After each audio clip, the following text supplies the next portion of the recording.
So that's there.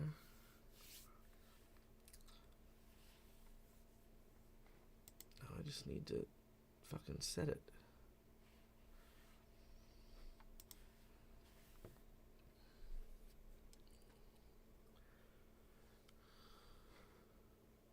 Ooh, donations on the start page.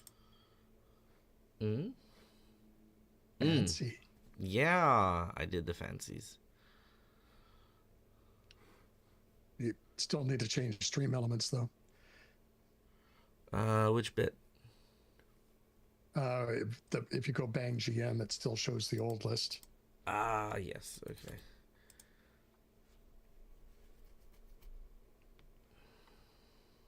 Thank you for pointing that out.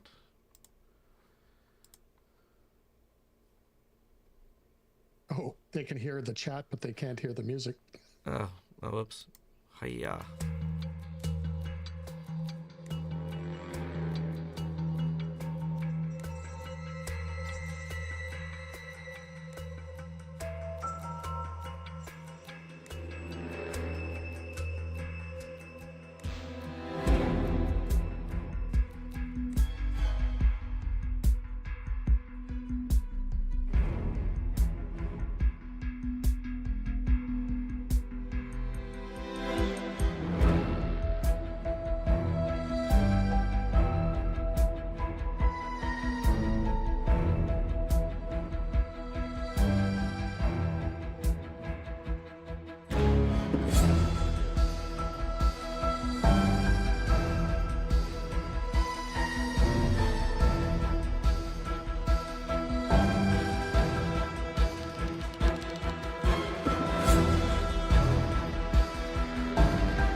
Alrighty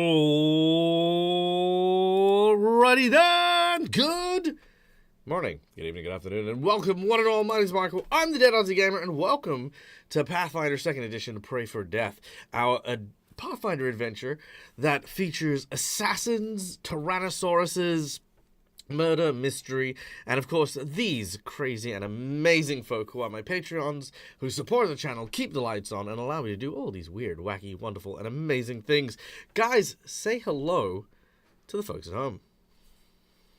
Hello.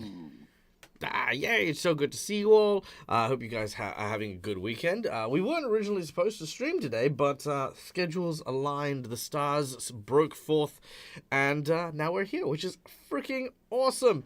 Not often that we get that situation. Most of the time stuff comes up and there is no game instead of stuff coming up, and now there is a game. So relish these moments, children, because they do not happen often. But you know what? The dice gods have spoken, and we're here to have some fun, not only with you guys, but also with, like our audience as well. So I'm very, very keen and very, very excited. But before we start off, we have some people to thank. We have, of course, our sponsors who help us keep the lights on here. We have Hero Forge for the wonderful artwork you can see on screen here. Sirenscape for the beautiful sound systems that you will be hearing throughout the game. And, of course, Fantasy Grounds for our virtual tabletop, where we gather around from all around the world in order to play the session. So that is what we are doing now. I don't know why I become French, but that is what is happening. Now, before we kick off, of course, we want to take a quick moment to get to know the players, because obviously any kind of role-playing game hinges on the interactions that happen from the player's seat, who these people are, what they do when they interact with the place, and, like what journeys they're on for themselves. So to tell you a little bit about them, I'm going to pass the ball over to my players to introduce their characters, starting with none other than our dear friend, Calindria.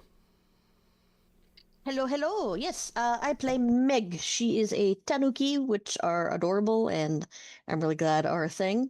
Gunslinger. She is a pirate amongst these assassins.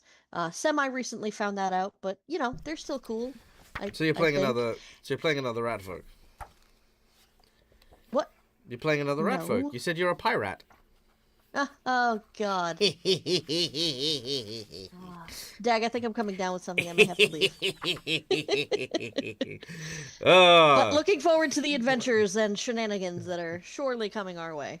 Mm-hmm. I'm so glad we can't see you right now, Dag, because, that would have just been sad. There you go. That's Cookie's very passive way of telling me that Dag. I haven't put my camera on. Carry on. All right. Yeah, I'm Lucas, Mr. Game and Art. I now play Nikesh. Rondak had some business to attend to, so he's gone off to do that. Nikesh is formerly everyone's favorite forgettable NPC, Steve. Nikesh is his quote-unquote real name. It's not actually his real name. That's just what he goes by most often when he's not working. He always uses a different identity when he's working, and the fact that everyone else in the group uses their real names just boggles his mind. So that's him. He's a very, very devout follower of a Chakik, and very upset about being betrayed. So he is here to help, and that's him. In case you want to hear something very fun on that particular note, did you know I'm currently playing in a game every fortnight, and in this game we're supposed to be playing ninjas, fighting ninjas. And the one thing that boggled my mind was a ninja threw a kunai that had the name of the ninja clan engraved on it. And I was like, why would you have a calling card? Let alone, first of all, why would you also have an identifiable uniform, a calling card, and then leave this calling card behind? I then bought a tailor in game. And then we made versions of their costume, and we had like a Crimson Crypt, 50% off sale as we put all their uniforms on the thing, and anyone who walked in, we arrested. Because it's like, well, if you're stupid enough to leave calling cards, you're stupid enough to buy your fucking uniform from here. And they were. So you'll be very surprised at what people things make common sense. Great marketing campaign, though. If you like what we do, please contact us here at this specific mountain. Yeah, that's it. Yeah. It's got like a little address. Oh, sorry, you got a QR code, so you scan it for the GPS coordinates. Ah, nice. I like it when the modern tech comes in. Balsam. Yes, of course. I play Balsam. I play in real life Matt from All Things Fantasy. Balsam is he is the eternal vacationist. He likes going to new places. He likes meeting new people. He likes ripping out their spines and using their heart as a pumping factory to create blood all around and power spells. The usual holiday sort of stuff. And last but not least, that leaves Kylo, being played by me, Steve, Cookie Mon Steve, if you want that. Anyways, Kylo is an Elven Ranger. He's the sniper in the party. So he tends to like to stand back, watch Balsam have fun, and pump arrows into Balsam's target because it's what he does, and he's theoretically pretty good at it most of the time. When Fantasy Ground dice let him actually roll. So, and I suppose I'm just going to stay away from the whole love triangle thing because that's got nothing to do with the story. Love that. I mean, technically it does. But we'll see how it goes. Go back and watch the history stuff and find out about it. Exactly. All right. Before we get into today's game, we have one last person to thank, and that is our amazing audience members. Guys, thank you for being here, and thank you for participating in today's session.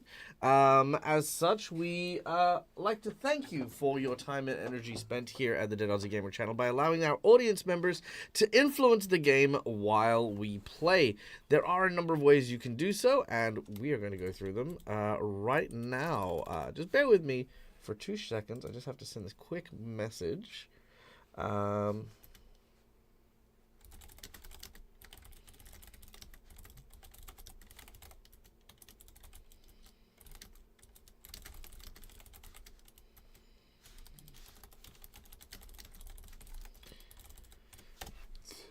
Done and done. Okay. All right. So, first of all, just by watching the show, you earn channel points that can be used at any point in time in order to influence the game. Things from insight bonuses, wandering monsters, wandering bosses, divine interventions, divine healing, and much, much more are available. And, you earn channel points pretty quickly because I have so many streams that currently go off. In addition, subscribers earn channel points a little bit quicker. So, hey, if you haven't subscribed, consider doing so for them extra points, because you double your rates. So, it's pretty good.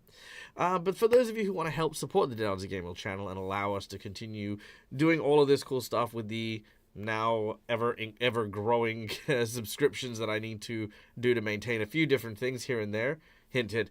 I just found out that the animated people things, they've gone from having like just a here, use our free stuff to haha subscription, you say.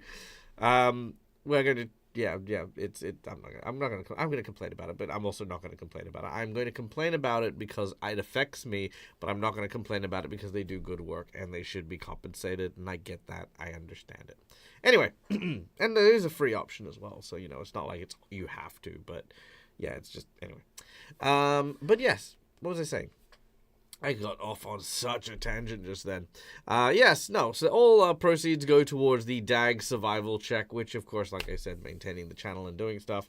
But, of course, we always say donate responsibly because, we want you to be okay. We want you to, enjoy all of the stuff that you've worked hard for.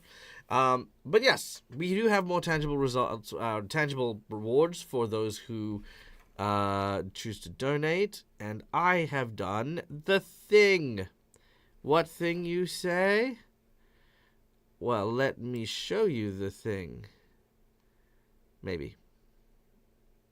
Hold on. Abadabush! You had it on. There it is. Ha ha ha ha ha. There it is. Look at it. Isn't it pretty? Me. All right. So we have, of course, our monetary donations, which go towards the channel and what we're doing.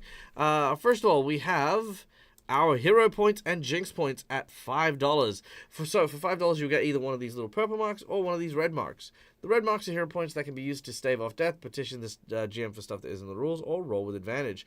Jinx points can be used to counteract hero points, make bad guys roll with advantage, or complicate things ever so slightly.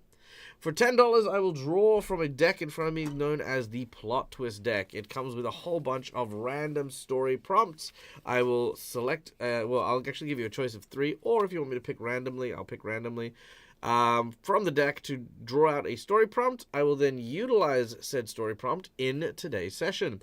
As best as I can, weaving up the story and, just trying to make things cool and fun and stuff. Then, of course, for $20, we have the coveted golden natural 20, which, just gives us a critical success in something because, sometimes you just need shit to work, and that is how we do it. For $50, we have 2 rewards. We have either the boss buff, where you increase the difficulty of a fight or a challenge by an exponential amount. This is usually in the form of like a massive hit or something that's like, like maybe the parameters of the victory have changed, maybe the terrain has changed. Who knows? It's freaking amazing, and it'll be awesome. Then, of course, we have our, after our boss buff, we also have our Harrow deck draw, where we read our player's fortune with a draw from the Harrow deck. And after we do so, if our heroes manage to fulfill the prophecy through their actions for the day, they will get a blessing from the creature or the entity within the card. They will also, potentially, they'll get a bonus to of a 1d6 to any roll associated with the statistic, according to that Harrow reading. So yeah, there's that. And then we have the secret menu item. Now, I need my players to remind me where the hell we were and what we were doing. Because I know that we resolved the T-Rex stuff. I know that we welcomed Nakesh to our group. But it has escaped me as to what you guys were doing or heading to next. Yeah. So Nakesh basically hid the group from the guards, and then we discussed going to visit his mentor at the Abbey for advice and information. Right. Very well. That means you are heading to the Sisters of Serenity, where you wish to speak to Sister Mary. Okay. Very well. In which case, let's do a nice throwback for the secret menu item. Our heroes, upon finding this particular hospice and church, will encounter an old... Well, these guys don't know this person, but this person is from Curse of the Crimson Throne. And that is Dr. Davalius, the Red Mantis assassin responsible for the Blood Veil, who was doing stuff in Curse of the Crimson Throne. Now, what this also means is he is going to be an ally to our heroes.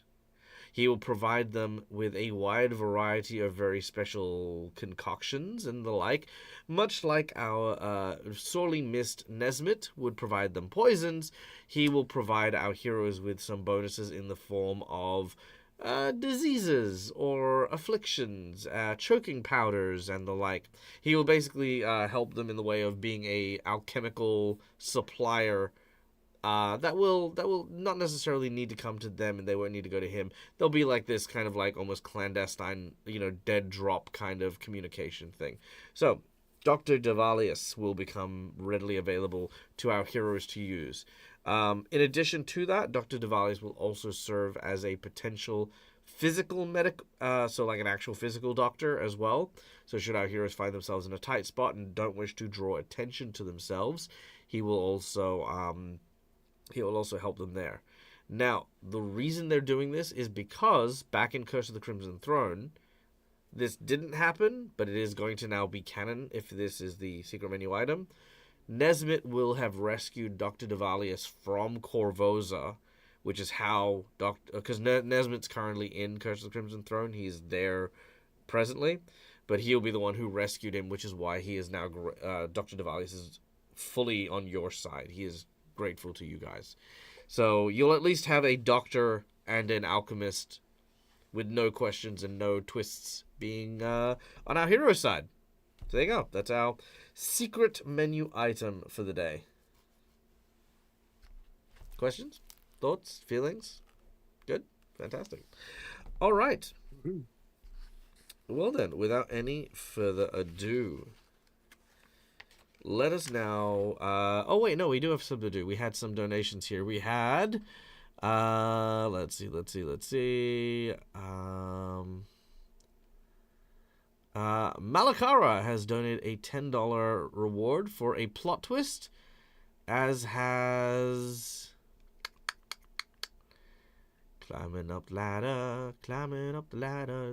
I think you can guess Yeah. what the other one is. Who the other one I is. can, but I don't want to assume. It's another plot twist. It is, yeah.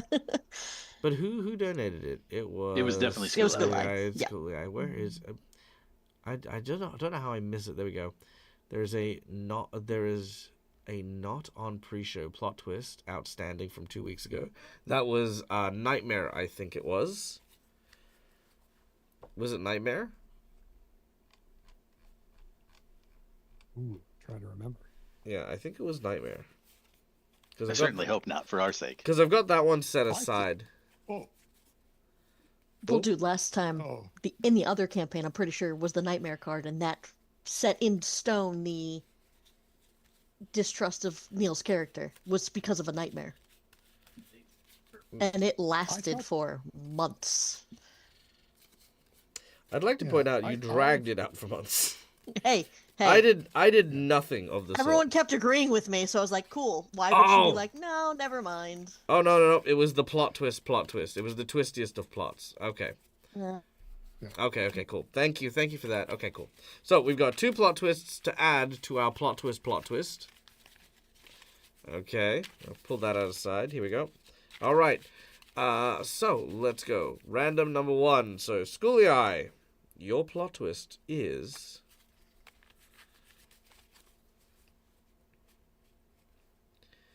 erratic behavior. Damn it. Erratic behavior. So I just need to let Callie go loose for a little bit. Nice. Apparently.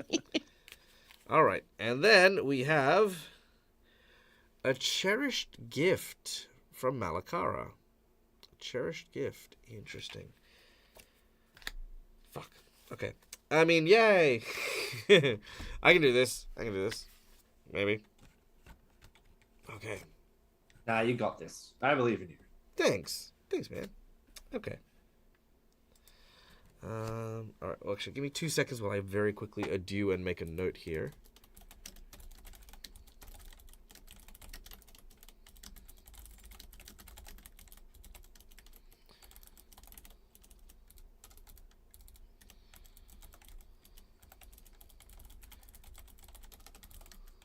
Hey, IT, I got to turn into the crowbar. I am set. I don't need to turn into anything ever again. No, that's true. You did get to turn into a crowbar. Okay. Indeed. It didn't go well. It did not because, you were, I mean, you looked like a crowbar. Because I was asking this the other day, because technically Tengu have the ability to transform into tea kettles. But if you fill yourself with tea, what is the tea? Are you I bleeding know out? you meant Tanuki, but that's creeping me out now because I also have a Tengu, so. Oh, yeah, Tanuki. That's what I meant. Well, here's the thing. Like, Yeah. it depends. Like, if she can turn into a teapot and then someone puts boiling tea inside of her, would that not cause damage to her? Mm. Or is There it you go. because her skin's I would hope so. doesn't feel it? Could be all the things. Yeah.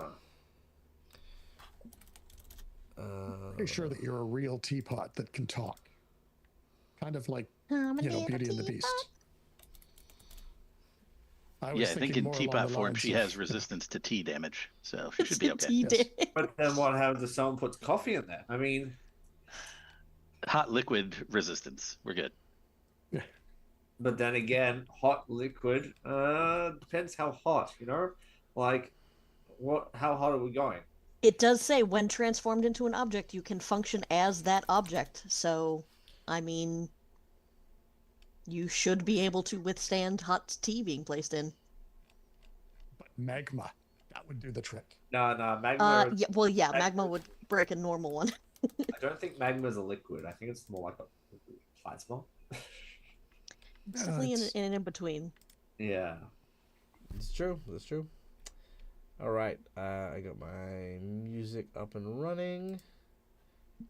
Maybe. Or can you transform into a teapot with tea already in it? So you put tea in your mouth and then you transform. Yeah, is that something that Meg can do?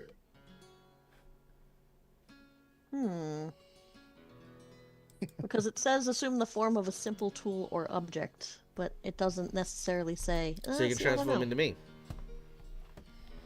I was about to Are make you that are you same one bulk or less? Jeez. Anyway. When last we left off our epic adventure in the lands of Ilsgamorti, home to the assassins known as the Red Mantis, our heroes have found themselves gathered to try and prove their innocence after being framed by a member of the High Council of Red Mantis. Journeying across the waters from Port Peril, our heroes have begun their investigation, seeing if they can find any clues as to those who associated with the member of the council who has it in for our players. Now, our heroes are the chosen ones from the Blood Mistress. They are the favored. They are considered loyal among loyal.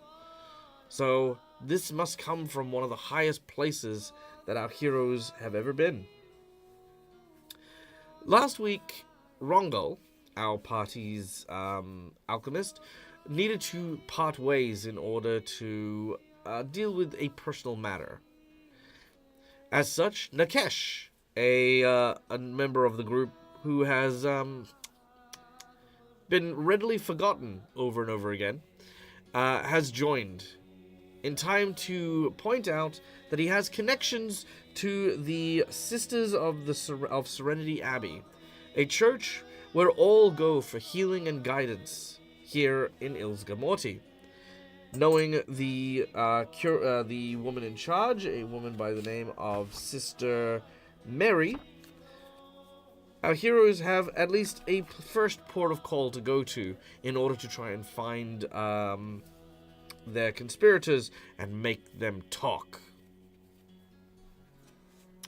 And it is here our adventure begins. As the sun beats down on the portside town, the hot tropical weather would make this an ideal holiday location were it not for the rather rough and tumble looking members of the populace, pirates, thieves, assassins, and thugs within the southern reaches of the city. Walk these streets casually and in comfort, mostly because the people in charge are not the most forgiving to those that would strike against them.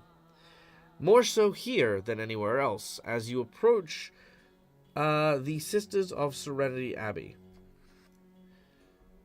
Now, this place here is a place of solace. You can see that there are a number of individuals who are recognized by their white and gold robes walking the gardens here in front of the abbey.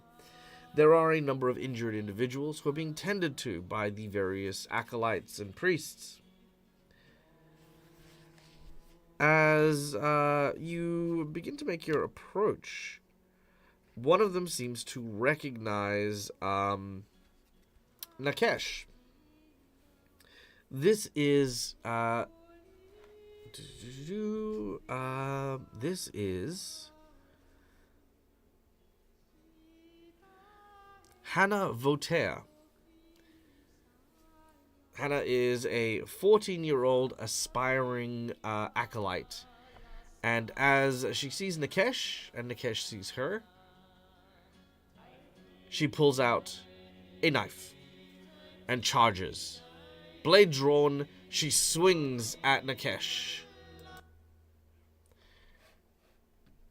Nakesh, roll initiative.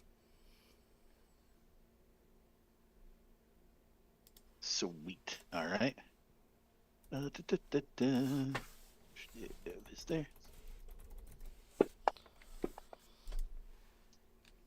It's a great roll to start. It's a great roll to start. All right. Legendary. 2. Okay. As she rushes towards you, blade drawn, a knife swings in your direction. And as the flash of steel flies outwards, it is a glancing strike, but you are easily able to avoid it.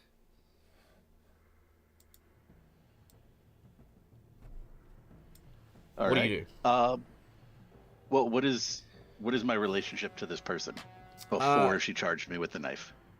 She is an aspiring assassin, much like many of the people here.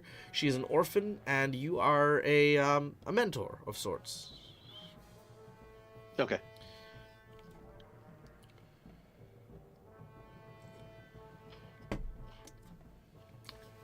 I would like to, if I could, as I avoid the blow, basically grab her wrist and sort of pin one arm behind her back and lean in close and just whisper, "Never let them see you coming." Make an athletics check. Alrighty. Skills. Go. Am I good on athletics? Oh, I'm pretty decent. Okay. All right. As you grab hold of her wrist and you twist it around, as you make it, you kind of bend them backwards and they hold their hand. And she's like, "Damn it. I was so close this time." She struggles to break free, but simply can't. And eventually she will go limp and surrender as she kind of like, sort of like tends to her wrist. She says, "I didn't think you were coming back," as she looks at Nakesh. Well, circumstances as they are, I have some business to which I need to attend.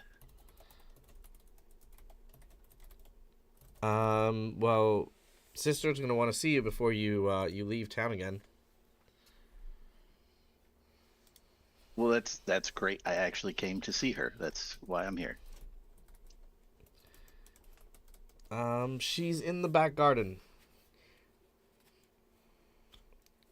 Ah, of course she is. All right. Well, I'll make my way back there. It's good to see you again. Keep practicing. Mm-hmm. She looks at the others as they go past. Meg, you probably find this a little confronting, given, again, this 14-year-old child came at Nakesh with, again, quite a serious level of, like, violence.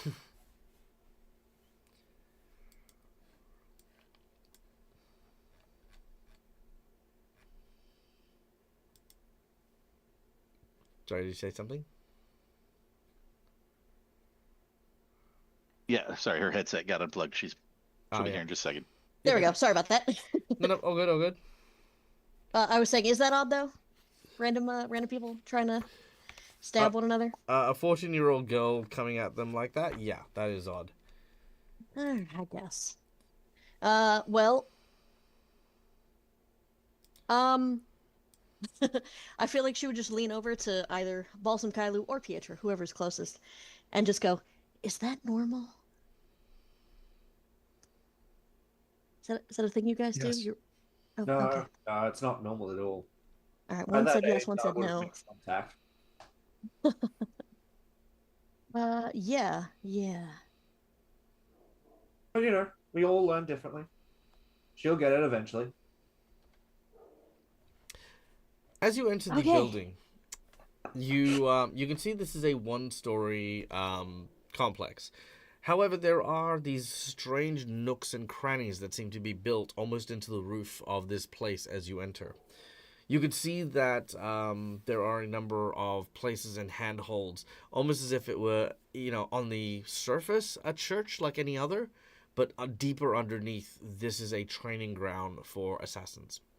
You can see a few young acolytes, for example, climbing and scaling the walls in order to light the chandeliers in the ceiling. You could see that there is people who are like using just their kind of like ab crunches in order to like clean the stained glass windows and the like. The roof of this one-story building is about 15-foot high walls with a then 40-foot tall minaret that has a large copper dome with a skylight on it. So, it is quite beautiful, quite stunning, in fact. A few people can see you as you are making your way through. Some of them, of course, the nurses, some of them the acolytes, some of them just visiting guests. But you notice something very peculiar. Can I get everyone to make me a perception check?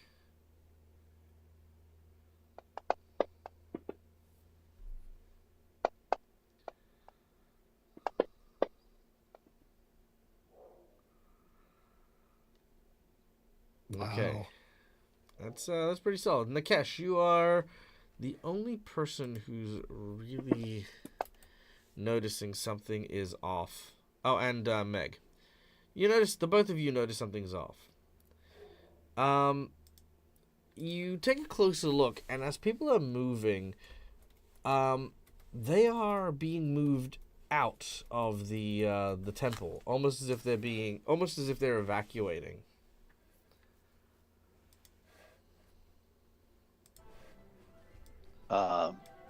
Nikesh will Sorry, one sec. subtly. Yep. Oh, sorry. No, that was just the music just came on. Okay, yep.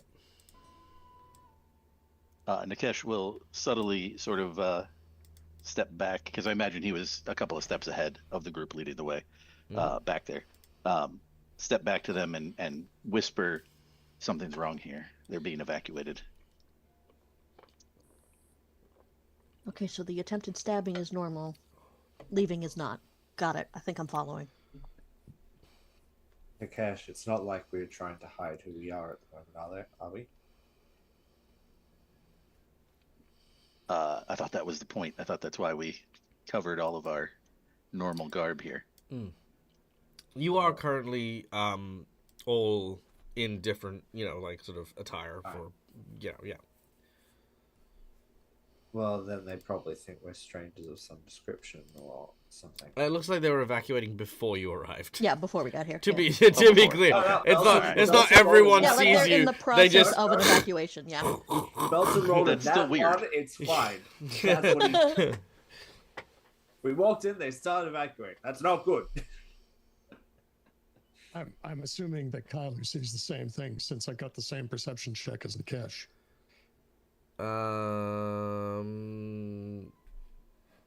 Oh, sorry. I thought Nikesh got a 38. No, my apologies. No, in which case only Megamin notices that oddness. Sweet. Okay. Okay, then in that case, she would have turned to, again, someone close to her and be like, okay, are they supposed to be evacuating? No. Okay.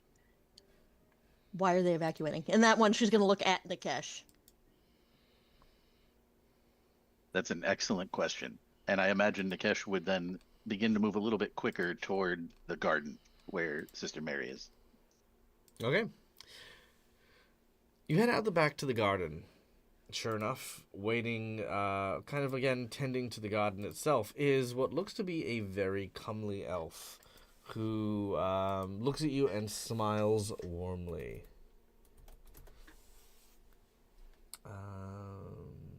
Let's see.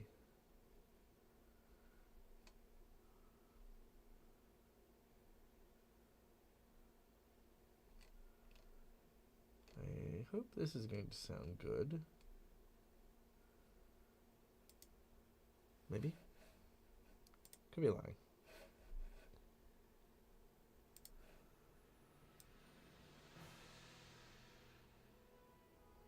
Alright. Beautiful. Okay, this is the person you see.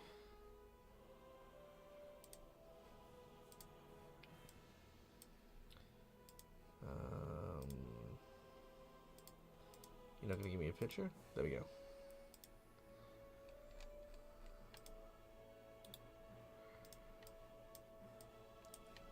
Alright.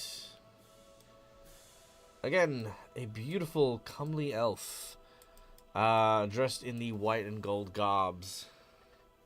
She sees you and smiles. Nikesh, my friend.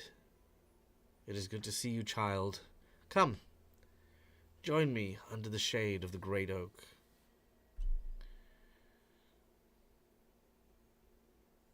Nikesh will return the smile. Are you okay? I noticed there was some sort of evacuation. I was worried there was trouble. When is there not trouble within these walls? That's fair, but nothing you can't handle, I know. Clever boy. So, who are your friends? I know Balsam and Kailu by reputation.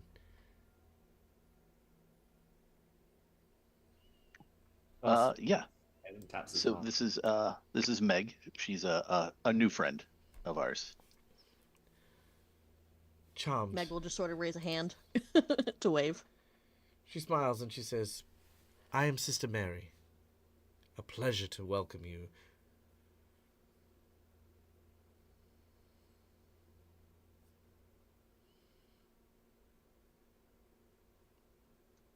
Hello. I think we're letting Nikesh lead. Your friend Oh, is yeah, I got you. your friend Well, is it sounded very like Matt was shy. saying something. I could be wrong.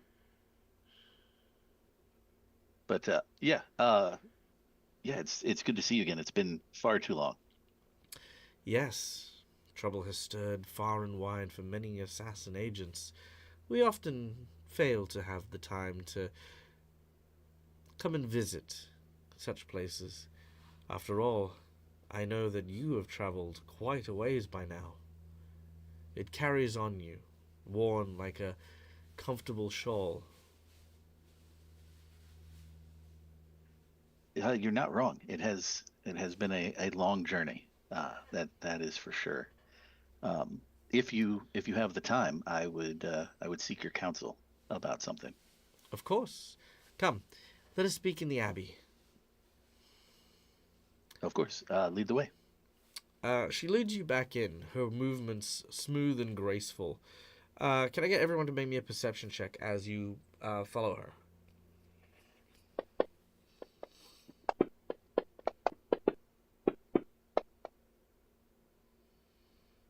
Ooh, very nice. Okay, some pretty decent stuff there.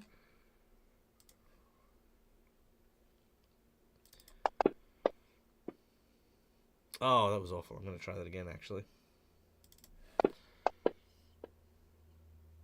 Or that, I guess. Why am I getting -1? I don't remember. It's been so long. I don't remember either, but I will double check. All right. You're- As you are going to enter, That's right. Yep. Meg and Nikesh, the both of you feel like you are being watched. Nikesh, you notice that there are several figures on the rooftop. They are hidden, well hidden, mind you, but they are watching you, Sister Marie and all that, go inside.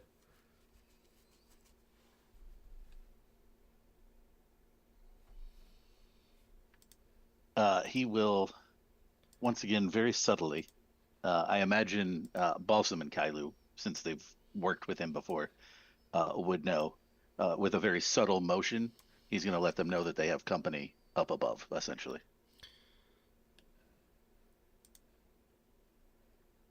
Not a problem. Once again, Belson taps the mask.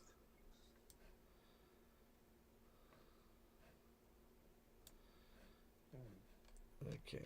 Kylo just And Meg's Pays probably attention. just muttering, at least this is interesting. Fair?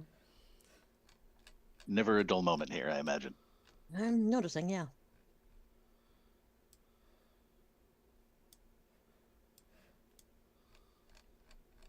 Okay, sorry, just getting everyone's characters on the board. There we go. All right. So, following her in, she leads you to the temple and asks what it is that you wanted to talk about. Actually, I have a question. Would Meg, while we're walking, be able to look at this this woman that we're following that she doesn't know, honestly. Sure. If she has any, like, is she lifting her chin up to make eye contact with these people? Um, I'm trying to learn. Um, okay, are they watching us because they're getting ready to kill us, or are they like with her and they're just watching over everything? Check on her for that. Good question. I don't think you have a way to really identify that from just a glance. Okay. She does not, however, seem to react to their presence. Can you tell me about the door that we just went in? How big, how tall, that sort of thing, please? Regular door, single-sized. Have it. Yeah. Can be barred on the inside. Pardon? Can be barred on the inside. Yeah, definitely. Okay.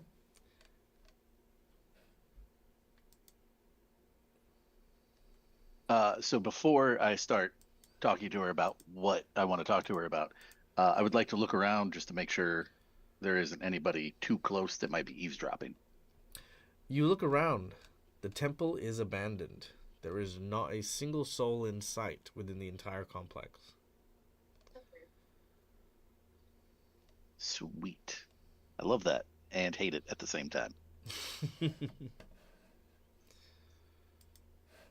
So yeah, Nikesh will just get straight down to business. He will keep his voice low though, just in case, especially because of where they are geographically.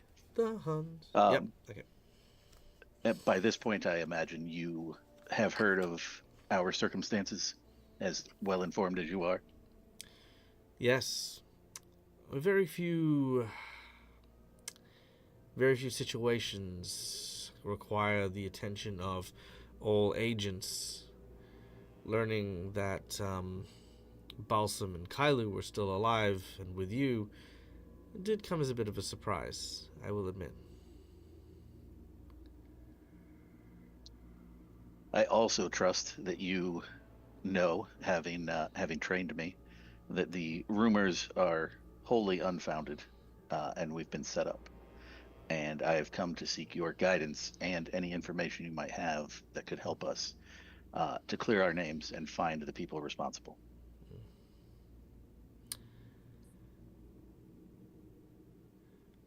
She pours herself some tea from the altar.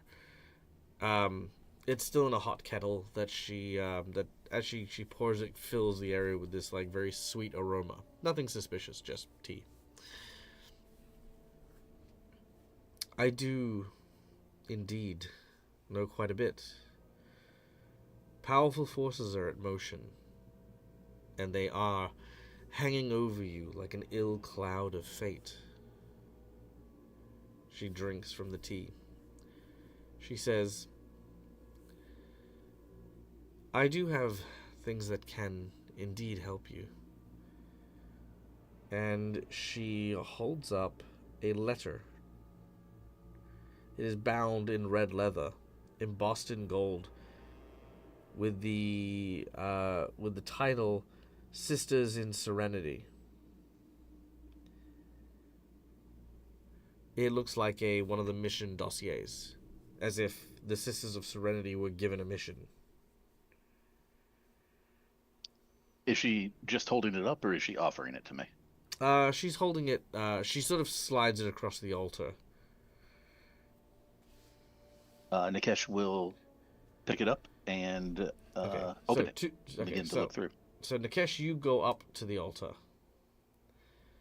As Yes. soon as you do so, her hand does not move to allow you to pick it up. She's just kind of like resting her hand. You know how she's just resting her hand, pinning this folder to the table.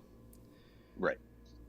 She says, I hope you know, boy, that I truly don't believe that you are capable of betraying the Order.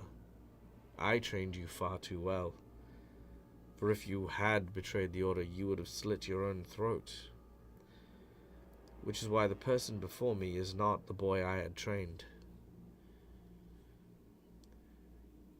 The words that escape her mouth next are in Elven, and you understand them all too clearly. The blade does not think. The blade does not feel. The blade cuts. And with that, she draws her blade on you as she releases the leather-bound tome, reaching into her sleeve and drawing forth a sawtooth saber. She swings it violently towards Nikesh. And Nikesh, you know this is a kill shot that she is going for. But we are going to have you roll initiative. This is a surprise round, but Nikesh and Meg, the two of you are able to react to this. Okay. All right. So you want me to roll initiative first? I've rolled it. It's Yeah, fine. he did. Yeah. Oh, you get it. Okay. Cool. Kailu, you are also no longer slowed or doomed. I'm just gonna take those off you real quick. Meg, you are no longer frightened of a dinosaur. He was pretty terrifying. It was pretty terrifying. I mean, you might still be afraid. Might have developed a phobia of some kind. That's All fair. right. And Balsam, you are neither frightened nor sickened anymore. Okay. So there we go. Okay. Yeah, I feel like he got all that out earlier. All right. The sister gets to go first in that initiative. Sorry, no, Meg, you get to go first in that initiative order. Then the sister, then Nikesh, and then everyone gets to join in after this. May I have the map? Yes, you may. Also, by the way, this comes courtesy of our plot twist. Dun dun dun. At least I should say part 1 of our plot twist. But we'll find out Okay. more on that. So this is the building that we saw all the people on, or did we pass that building? This is that building. Okay. Aside from the doors that we just walked through, would I be able to notice anything? Well, I'm guessing these are skylights? They are indeed. Well, fuck. Never mind. Okay. Not gonna worry about barring the door then. Okay! What do I have time to do? Like, how many? You have 3 actions. Okay, cool. I'm gonna draw and shoot. All right. You draw out your weapon and you fire. Alright.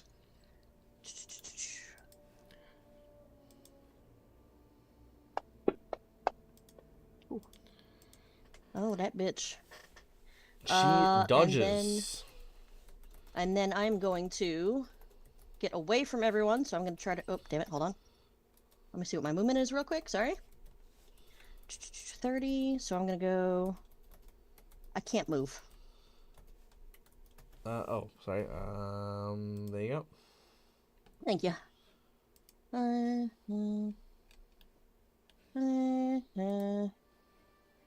And then, so I'm going to move, and at the same time, I'm going to be doing my running reload so that I'm ready to fire again on my next turn. And that'll be it. All right, not a problem. As the sister draws out the blade, your bullet flies. She dodges backwards. She looks at you, but right now she doesn't know you, and her target is not you either. As she is going to use her sawtooth saber in order to attack Nikesh. The first of the attacks managed to strike true as the blade cuts into you. The second, not so much, but with a jinx point, we are going to make that happen, hopefully. Oh wait, that should be a second thing. That's fine. Let me roll it again. Second attack. Here we go. Ooh, that's still a miss. Okay, and then our third and final attack, she is going to use a shuriken with her offhand to try and hit Meg. I will use a jinx point on that. Shuriken. God damn it, just chewing Yeah, through a that's jinx fair. point. Is the shuriken labeled? It is labeled. That's why It- she missed. It says Ouchtown, population Ubro. Oh my Wow. word! Hold on one Do moment. you have to roll a third time? I do have to roll a third time. But Really? I do. Thank Oh. fuck. Okay, well. Thought about it. Well, unfortunately, a critical miss with a critical miss is a critical miss. So as the shuriken flies out, it does ricochet. And... Oh wait, this is the wrong deck. Let's try that one. This makes more sense. Yada yada yada. For some reason or another, Meg, you catch her shuriken. You realize it is laced with poison. Does she immediately drop it? Like, No. You I don't wanna catch get it. poisoned. You actually catch it, or you could even use your crossbow, the wooden stock on your crossbow okay, yeah, or gun. because Yeah. yeah, no, shit, what do I have? I don't know. Pistol. Yeah, it's pistol. Yeah. So you catch it. It's fine. All right. Balsa. Nakesh, you take 22 points of damage from that first attack as the blade cuts into you. Let's see. And then that's 2d6 points of precision damage as well. So that's an additional 3 points of damage as you are cut. Then it is your turn.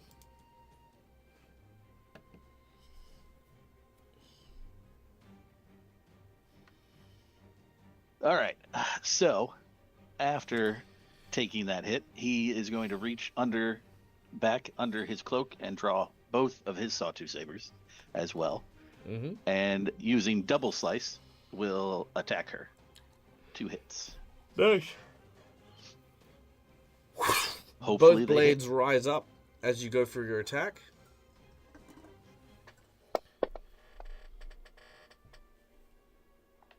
Yeah. Oh, missed.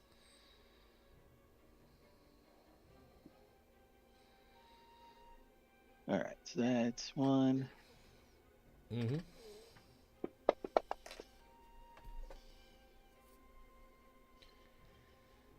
And then after the attack, he's just going to look at her and say, "It's a shame that you've been deceived as well." She says, "Foolish child, I am not deceived. I just know that I do not question the ledger, only use the quill to write what needs be writ." And we go to the top of initiative, starting with Kailu. The sudden shift and the sudden change as the battle now ensues, the drawing of blades that as they rise up and clash. Before we get into your turn, we have a raid from the Lollygaggers. Guys, thank you so much for joining us. We hope you guys are having an amazing time. Hope your stream was good. Hope your adventures were awesome. What happened today? Tell me all about it in chat. As for what's happening here, our group of assassins went to a temple, a hospice, in order to go and speak with Nakesh's assassin teacher, their mentor. But it turns out that the assassin mentor themselves is in cahoots with the people who have framed our heroes for rising up against the assassin order, and now a battle is ensuing between master and apprentice. There can be only one. Kailu, our elven assassin sniper, it is your turn as you start our initiative. So, Kylie is going to react. He's going to mark her as target Done. because that's the only target. She's the only target he sees. She's the only one you can see at the moment. Yeah, only target. Yep. So, only marking one, and that's her, and drawing and shooting the bow at her, like right now. All right. You draw back your arrow as you fire it from your bowstring. It launches across, like narrowly avoiding Nakesh to make it to her, and it strikes, hitting her in the arm as your hit finds purchase. Roll your damage. Okay. So you've drawn your bow. You've taken your shot. After that, you have one more action. The shot is deadly. Wow, with 46 points of damage. Jesus. I like that. He's he's not too happy about the angle, so he's actually going to move over here to flank All right, very So nice. essentially, yeah. Okay, you get onto the flank side of her as you move to their left, and as you do so, that is when there's a crash from the ceiling as Red Mantis assassins rain down. An ambush. The first of the Red Mantis is going to go for... these two are going to go for... actually, hang on, I'll do this one by one. So, number one is going to go for Balsam. Number two, as they smash down, is going to go for Kailu. Number three, also going to go for Kailu. Number 4 is going to go for Meg. Number 5 is going to help the Master with Balsam. And number 6 is going to go for... Actually, you know, they'll do it this way. We'll go for Balsam as well. Okay. So you guys have 2 assassins on each of you with Meg and Nakesh only having one of these assassins on them. Now, scaling down is going to take them in action. Moving across to you is going to take them in action. Then attacking you is going to take an action. So everyone only gets a single attack on their target. Now, Meg, we're going to start with yours. As the Sawtooth Saber manages to hit. No sneak attack because you are not... actually, yeah, because you acted in this round.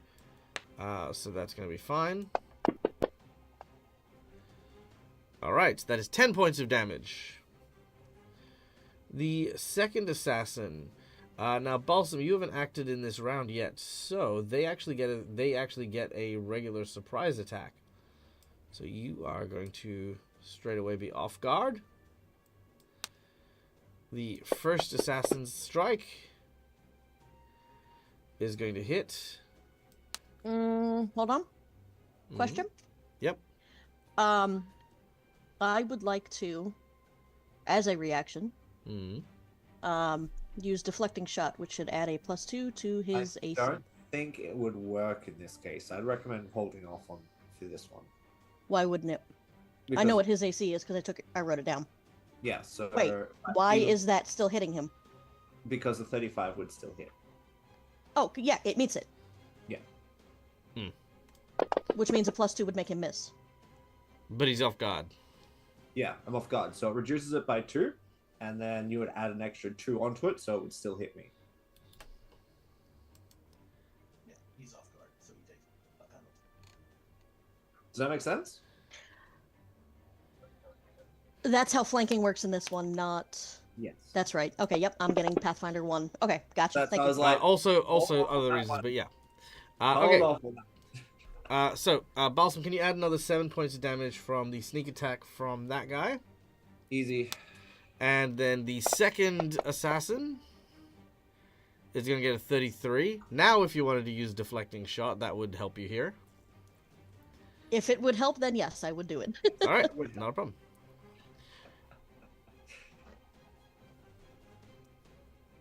Now, I'm not sure how I feel about it, though. I don't mind it this time, but I might need to have a sit down and think about it because you guys are communicating it and stuff like that, but it is still a very meta way of using that ability to actually know the precise value of... know the very... It's fine for now. Like I said, I don't mind it because it benefits the players in a way that it involves communication, but Meg hasn't really had that communication with Balsam. Yeah. I didn't even think of that. Yeah. Which is fine. It is. And again, I got no problem with it right now. I want to flag it as a hey, Michael is thinking about this just in general because I don't want to discourage you from being able to do that. But maybe there's a way we can like bridge that conversation of like how I can protect you and working on training that. Yeah. I'll make a note of that as well. Yeah, thank you. Okay, next up, we're going to go for the ones attacking Kailu. Kailu, you are also off guard, so let me add that. I don't know why... Why am I off guard? You're flanked. Okay.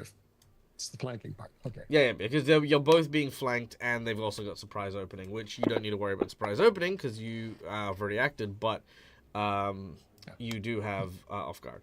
Okay, the first guy will miss you. The second guy, however, will not, as his blade will find purchase with 14 points of damage, plus if you can add an additional 3 points of damage as well.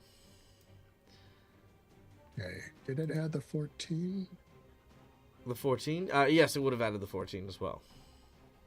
Okay, so I just need to add the 3. Okay. I can do that. Alright, then we have the last of the guys who is going to simply attack Nakesh. Nakesh also off guard. If he's attacking me, though, if he's targeting me with an attack, I'm going to use Nimble Dodge for a +2. Ah, very well. Okay, cool. In which case, makes no difference. He will miss his attack on you. Okay. That was their series of attacks as they launched their ambush. Not the best, but they got a couple of good hits in. As we go to Meg. Alright. I'm gonna need your help here on how this game works. I'm listening. Firing. Yep, you got a gun. 1, can I fire in close range You may.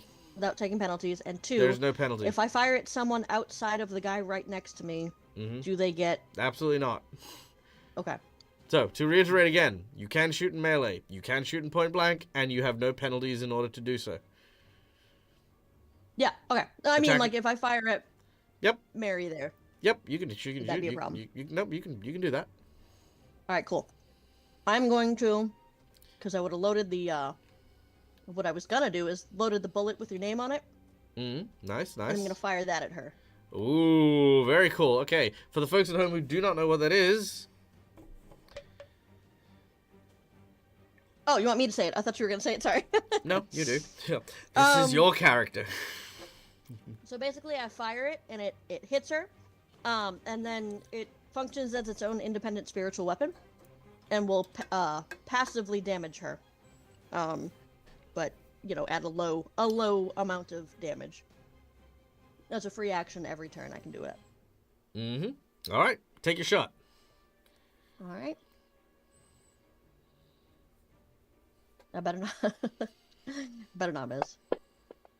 Oh, I'm missing. God damn it. That is a miss. I could, yeah. Alright, fine. I'll try a hero point. Alright, hero point it is. Yep. Better but not good enough. Alright. And then I will swear under my breath. And then Meg will... how many actions is reloading? One action to reload. Okay, cool. And then I will reload and I will shoot the guy in the face, in theory, that's standing in front of me. Sure, yep, let's go for it. And that is my second. Oh my god. I cannot shoot today, Dag. No, you cannot. Well, at least you didn't roll 2 nat 1s on a hero point roll. That's fair. Alright. You bleed! For 2 points of damage. Oh, you jerk. Okay. What is Sister Mary going to do? Sister Mary sees you, you treacherous scamp.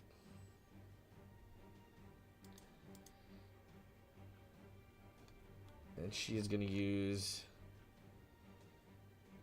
Now, I keep asking this only because I'm seeing the damage that you guys are dealing. Okay? How many hit points do you have, Nakesh? Total, I have 203. Currently, I have 178. Alright, fantastic. I have no qualms with this then, as I use a level 8 harm spell as a 3-action bonus in order to harm those around. Actually, I hold attempt to do a thing as a reaction. on. Sorry, give me 2 seconds. Yes, you may. Yeah. Ah, never mind. I'm going to do Divine Decree. Same thing, but slightly different. Is this something that Is it a targeted thing? No. Oh, then I can't do it. Never mind. Good All right. luck. A 40-foot emanation that she utters a litany from their faith, a mandate which harms any who oppose the ideals. Now, in this particular case, she just needs to perceive you as that. And this is a fort save from everyone. And you will take some spirit damage, plus some extras if you don't make the DC. Probably don't make the DC, Dag. Very well. I need to know this. Let's Jesus. see. Yeah, I'm pretty sure I'm going to need a hero point. Okay, first of all, the DC is 37. Okay. Okay, I so would I'm gonna like go to through. I'm use- gonna go one by one first. So Balsam, is there anything you'd like to do? Now, let's see what it's like. I'll take the full thing. Okay. You are enfeebled 2 for 1 minute, and you take 7d10 damage. I'll just roll the damage here, and then you guys can apply it individually. Oop, go with the first one. I will remove that one. That's fine. Hide that value. Nope. Can I delete that value? Nope. That's cool. Okay, so 39 points of damage is what you guys are getting. Okay, and you are enfeebled 2, as you are struck by this. All right. Maggie, you are up next. Yes, I would use Grit and Tenacity to re-roll that. Very well. Please re-roll it. God fucking damn it. Okay. No change. No change. All right. So, starting with Balsam, you get that. 78 or 39. All right. So, yep, 39 damage, and you also get enfeebled. Okay. Then Nakesh. Nakesh, unfortunately, you, my friend, critically failed. I was going to use a hero point. I was just waiting for you to get to me. All right, let's use that hero point. And I appreciate you waiting. Alright. Yeah, no problem. Fortitude. There we go. Wow. Oh. Never mind. That is still a critical fumble. So that is going to be 78 points of damage. Enfeeble 2. If you're on your home plane and the creature is not, the creature is sent back, so you get launched back to your own plane. And you're not level 10 or lower, so you're not petrified. Or paralyzed, sorry. So that's good. Wouldn't it be funny if one of us actually did disappear and everyone's like, what? What? Oh my god. All right. Sweet. And then Kylo, you have failed as well. Kylie would like a hero point if Kylo possible. would like to hear. Kylo can hero point. That was port, correct? Oh, very nice. That's Very better. nice. I like it. Okay, with a 46, that is not a critical success. So you take half the damage. So that is However, 8. But I have, sorry to interrupt. I have Warden's Endurance, which makes a success a critical success. Ah, wonderful. All right, Fort cool. In six. which case, yes, you are indeed unaffected by this. All right, she has one last action, which she will use her Deadly Saber ability. Because she has something for this. Is this attack directed at me, I'm assuming? It's not an attack. At least not yet. All right, and she is now done. Balsam, you're up.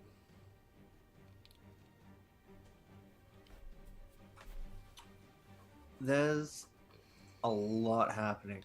All right, so the first thing I would like to do, please,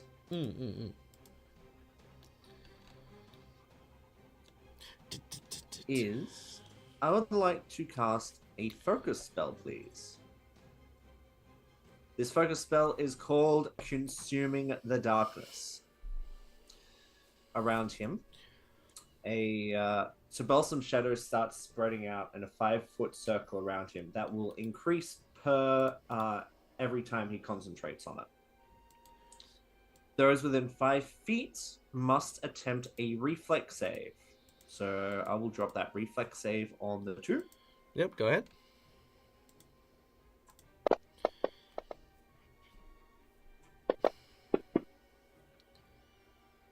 We have 1 critical failure and 1 success, right? Mm-hmm. We do indeed. Perfect. So, with a critical failure, the creature is absorbed into the shadows, where it can be seen below the surface. It will take double damage, and is immobilized for 1 round or until it escapes from the shadow itself. Ooh, very nice. All right, your shadow peels and draws it into the ground as one of the assassins is brought low. The other, however, it manages to hold on, finding solid ground. So he will take half damage and will take a negative 5-foot penalty on its speed for as long as it remains within that area. Nice. So, double damage. How do I do that on the one that failed? Now, on the bottom of the board, you should have crit. Just hit crit and then drop it on him. Okay, and that was for human 6, which was this guy. Nope, that's the wrong one, Matt. Sorry. You gave him another save. So again, you want to roll the damage, and on the very, very bottom where it says crit, that's where you want to drop that. There we go. All right, nice. 13? Actually 6. No, wait, why 6? Because he halved it? Oh, he did. He shouldn't have halved. Oh, it's because you made the save after that. Re-rolled the save. Yeah, so right. Take 13, sorry. Yeah, that's okay. I'll add that in a second. 6. Thank you. 6. Let's see. Yeah, all right, done. Oops. And then this guy should take half the damage. Is there a way to press half? Yep. Down there where it says half. Ah, perfect. It would help if I can read, huh? I know, all right. Okay. There we go. All right, so for 2 points of damage. And then I'm just going to move. And then for my last action. You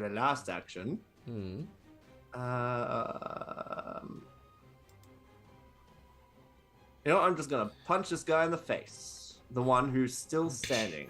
All right.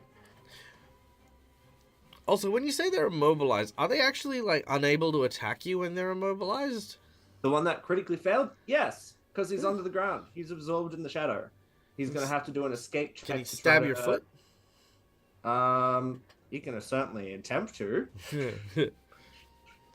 But this guy, number 1, this first assassin, can actually just attack me. He just takes a speed penalty. Right. Okay, cool. And I missed a punch. All right. Done. Yeah. All right. After that, we go, and you bleed a bit, but you are no longer bleeding. Nikesh. Oh, no. Oh, no. All right. Oh, no. The first thing Nikesh is going to do is look over his shoulder at this dude behind him and just glare at him with intimidating glare, which is demoralize. And I do not have to speak. I just give him a look. Okay, sure, no problem. Attempt to demoralize him. Demoralize away. What do I roll for that? Intimidate. That's right. That's the one. That makes sense. What Skills. is happening there? Intimidation. Roll good. That wasn't great. All right. I don't suppose a 28 is going to do it. It will not, I'm afraid. All right, it was worth a shot. That's All fair. right. I mean, yeah, you looked at him, you glared at him. So the next thing I'm going to do is, as soon as I find it again, I'm going to do the thing that I did. God, what is it called? Double slice. That's the one. We're going to double slice on Sister Mary.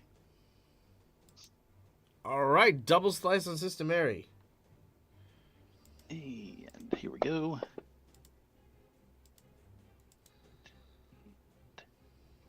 Well, that's the wrong thing. That's not what I wanted to do. And that.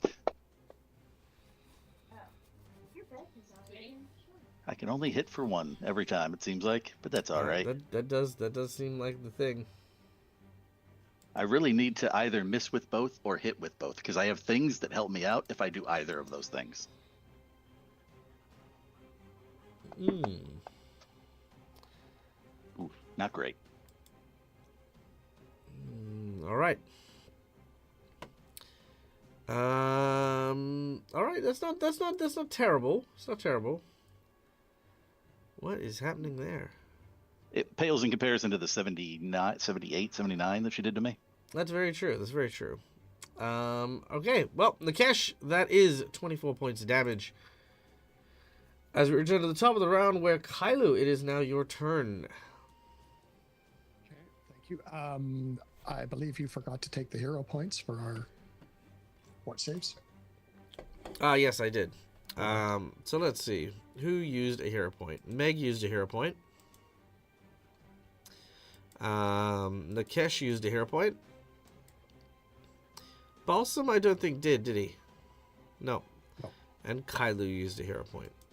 All right. Done and done. I kind of wanted to see what would happen. No, fair. I didn't use a hero point for the last thing, so I started with 3. I've only used 1 hero point. The other thing was grit and tenacity, so I should still have 2. Oh, yeah, sorry, it was grit and tenacity. There you go, that's right. Okay, cool. Yep, carry on. Okay. Kailu's unhappy about being flanked. So he is going to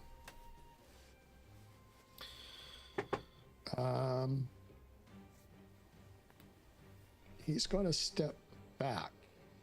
So we'll see whether these guys have opportunity or not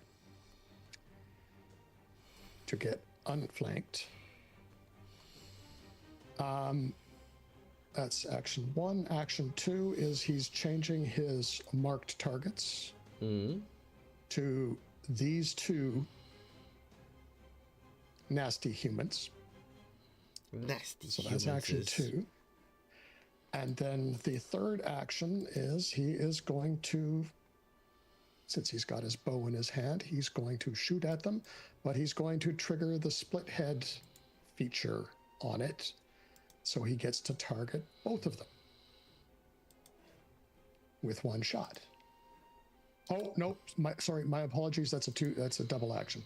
I've only got 1 left. So I'm going to shoot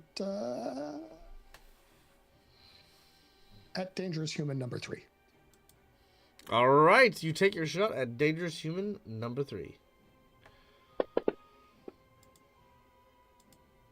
Which feels like it's a hit. How about that? That'll do it. Okay. Yeah, a little more average. 34. 34. So,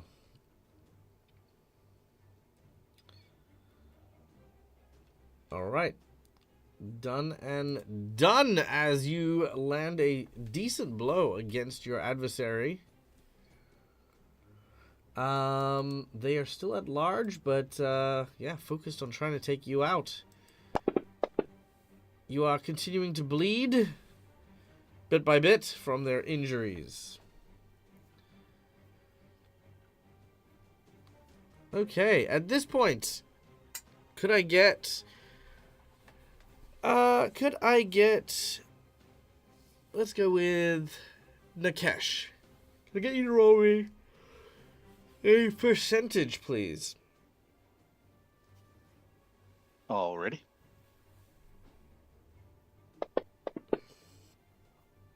Ouch. All right, 20%.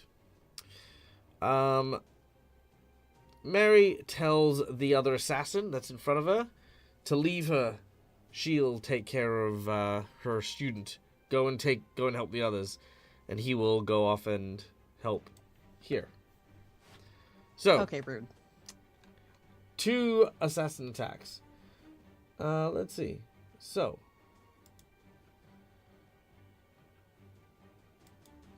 do I want to do 2d6 persistent bleed? Nah, it's good. Okay. So, each of the humans are going to attack you twice each with a prayer attack buff on each of them. So they're gonna do 2d6 persistent bleed if they manage to strike. So let's start with Meg. First attack will hit. Second attack will also hit.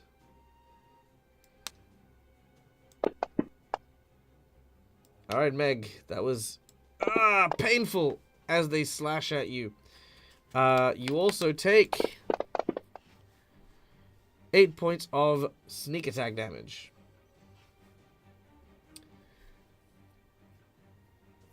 The second assassin going for Meg also meets their partner's energy with 1 miss and 1 hit.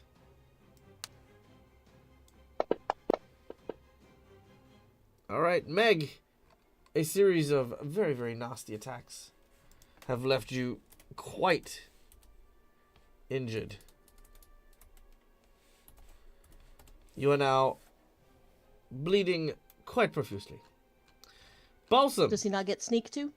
Oh, yes, he does. You take 5 damage. Alrighty. Okay. Now, I don't think Balsam will be caught flat-footed at this point in time. Okay, not a problem. So no sneak attack. Yeah. All right. I'm just gonna move that real quick. I'll move it Yep. back.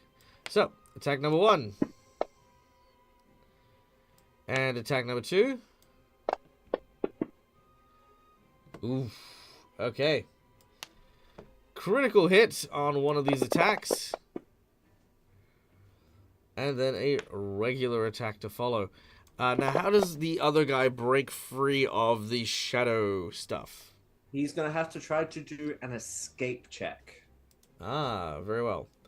What is your escape DC? It should be 34.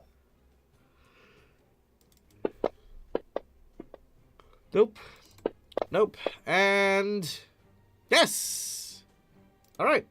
On his third action, he will, basically he spends his whole action pulling and clawing against the shadow before eventually, in his last action, he pulls himself to the surface. These individuals will move to flank Kylo again. And both make 1 attack each. But they have the prayer attack for that one. So, first attack will hit. Second attack will hit. Only one of them gets sneak attack because one of them won't be flanking at the time in which the attack goes through. So that is 5 points of damage. And Kylo, you are on 2d6 bleed from the prayer attack. Alright, so these assassins, they are moving and quick and doing what they do best. As Meg, we go to you now. May I see Yes. who is in 30 feet of me, please? And I'm sorry for always making you do this stuff. One day, I'm gonna have to sit down with Fantasy Grounds one day and figure this shit out. There you go. Okay. So, Meg is fucked up. She is bleeding very badly. Super badly. Knows that she probably won't make it through another round. Mm-hmm. Won't even make it past the bleed damage, but that's not what she's thinking about. She's thinking she will not be able to handle another attack from these guys. So what she is going to do is, while trying not to cough up blood, she's going to let them know that she's going to announce to everyone, you may kill me, but You will never take our freedom. fucked. But you are so fucked because my friends are coming, and they are going to slaughter every last one of you. And I would like to make a... See, I was gonna go for a deception, but I feel like at this point that was intimidation, which was not my intent, but that's okay. What's the overall goal? It is a mechanic I have. Okay, carry on. Oh my god, where did it go? Hold on. Oh my god! Grim Swagger. It is called Grim Swagger. So I basically have to either say my face is the last thing you're gonna see, or my friends are coming and they're gonna be so pissed at you. And then I have to make a roll. So do you agree that came off more as intimidation than deception? Yeah, I'd probably say more intimidating than anything else. All right, yeah, I intended deception, but I realized I leaned at the end when I was like, "You're so fucked." So if you wanted to change it because that's what the character would do as a deception, then go with that. If your character, however, would be more intimidating, go with intimidate. Oh yeah, no, they are practiced liars, so they would definitely go more for man, my buddies are coming, and Oh boy. God, I hope I'm not dead before then, but they're All coming and they're gonna 600 be of very them. mad at you. Yeah, pretty much. So they have to each make. Oh fuck you! Would you believe that this place is surrounded by 4? May I use a hero point for that roll? Yes, you may. What? That roll? Would you believe 6 Boy Scouts at a... Oh, I got a 15 and it didn't count. Cool, love it. Aww.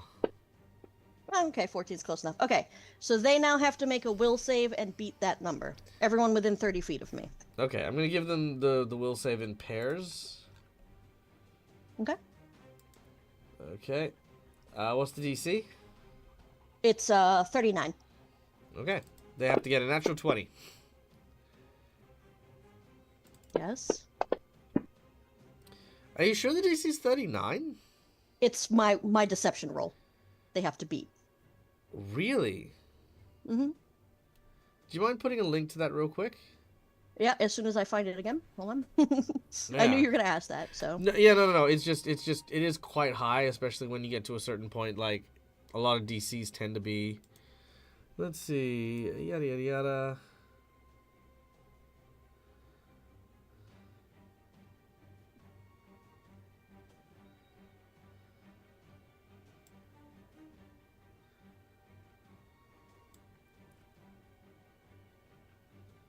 Oh no, you go against their will DC. Is that not the same thing? No, not at all. So what the will? So every character. So for example, you have your DCs for each of your stats, which is always 10 plus whatever the stat is. So you're making a roll to overcome their will DC. So my will DC is actually 29. Right. Okay. Right. So when you rolled a what did you roll? A 32, you would have succeeded. Oh, so I would have been rolling. Okay, I got you. There you go. That's it.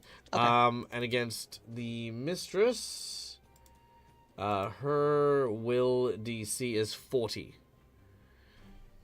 Okay. So you do not affect her. Right. Okay. Yeah. Okay, doke. Okay, Does so she get her hero point back for the... Because the 32 was... Yeah, sure. I'll give the hero point back. Misunderstand? I'll give the hero point. Yeah, but all right. that's okay. So next time, like, how do I do that? Do I just drop it on their token? Is how that works? You can, or you can just drop it in the chat. It's fine.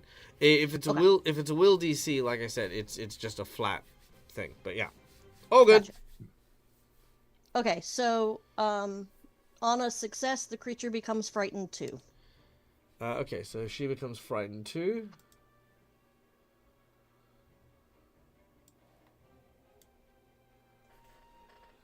Okay. I didn't succeed against her, right? No, if she succeed. Oh no. All right. If you. Oh right. Yeah. Right. If I succeed, yeah. Sorry.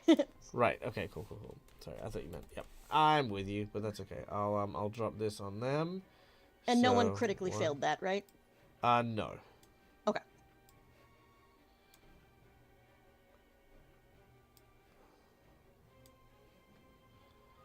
All right. Done. They are all afraid. And then hold on, my daughter is right in my face. Hi, daughter. Just hold on a second. Hi, daughter. He said hi. Hello.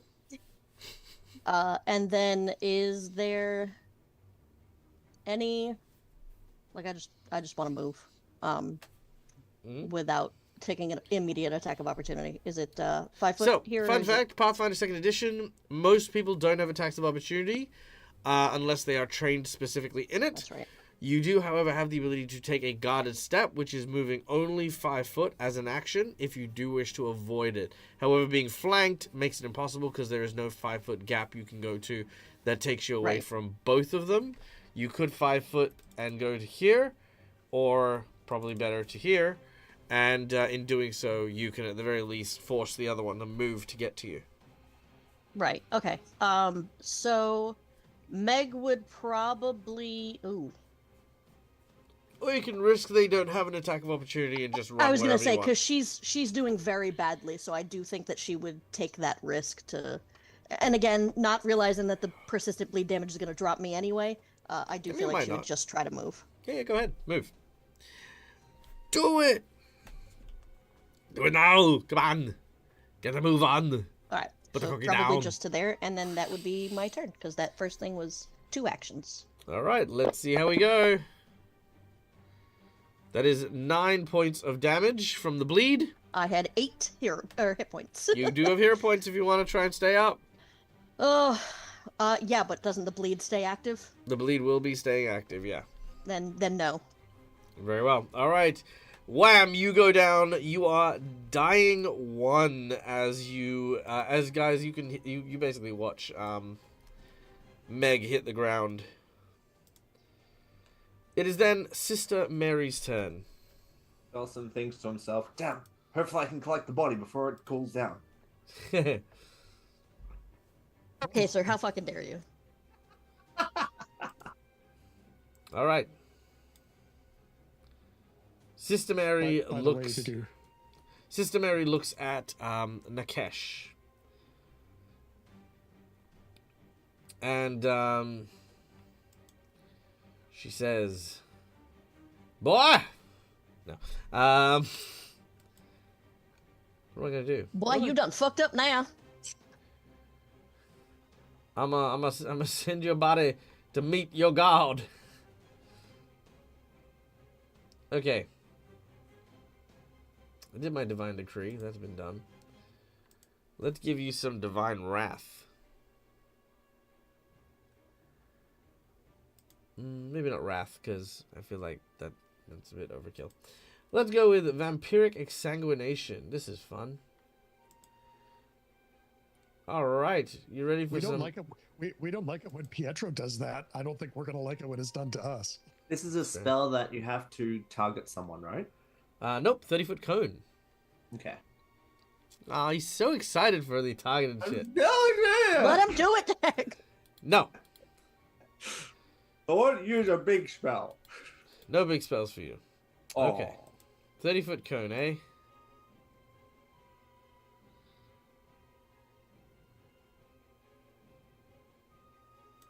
Can you guys hear Lucas? Because I'm not hearing him I can't through hear here, but Lucas. he's saying things. No. Is Can't it? hear He's you. saying it's an attack directed at him, so Nim will dodge. Is what he's saying. It's not. Sorry, hang on. Does it have to be targeting you or directed at you?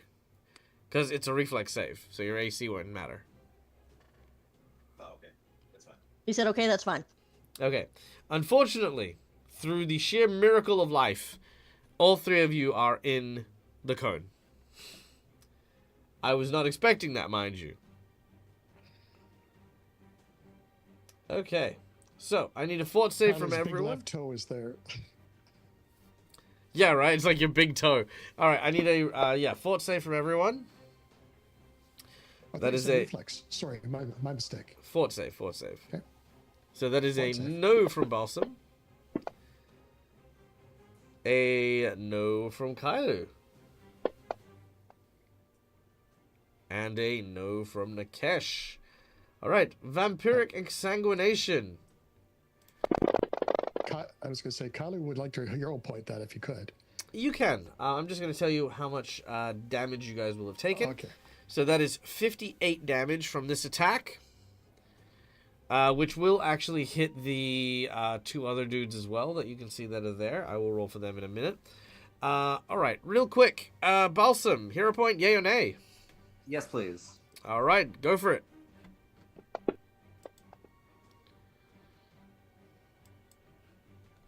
$41.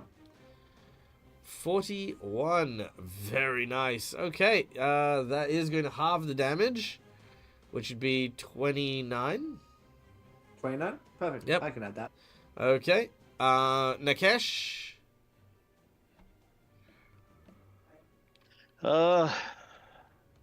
Yeah. No, I'll take it.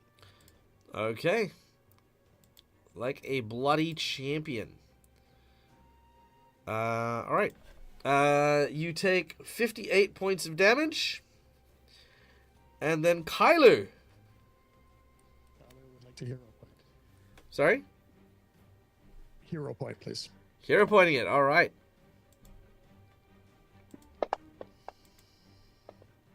Well, obviously he's taken the damage. You are taking the damage. All right, so that's 58 points of damage to you. Now, in addition, I gain temporary hit points equal to half the damage a single creature took from the spell, which, unless these guys crit fumble, which they might, who knows? Let's see, Fortitude. So I need, so 27's a crit fumble. One. One crit fumbles. Two. Both of them crit fumble. Good, good, good. Wonderful. All right, well, they take 106 damage. So that is number 2 and number 6. Sorry, 116.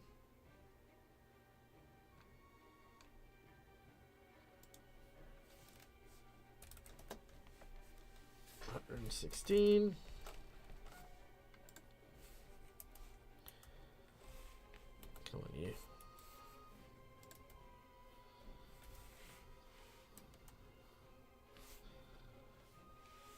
Okay, and then number 2 is the other one.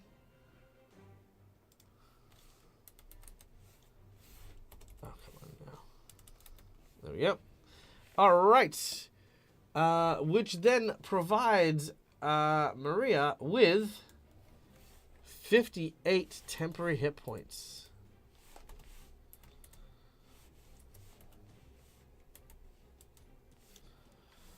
As she absorbs the blood which rushes into her. With her final action. Hey, that's my gimmick. No, mine now. Ha ha ha. Is going to use an attack on Balsam. Not Balsam. Nakesh.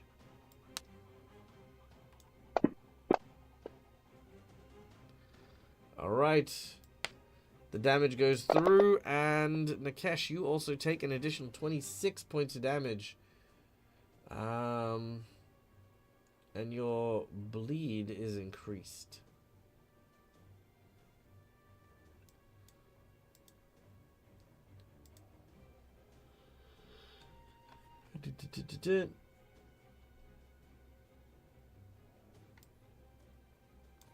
Okay.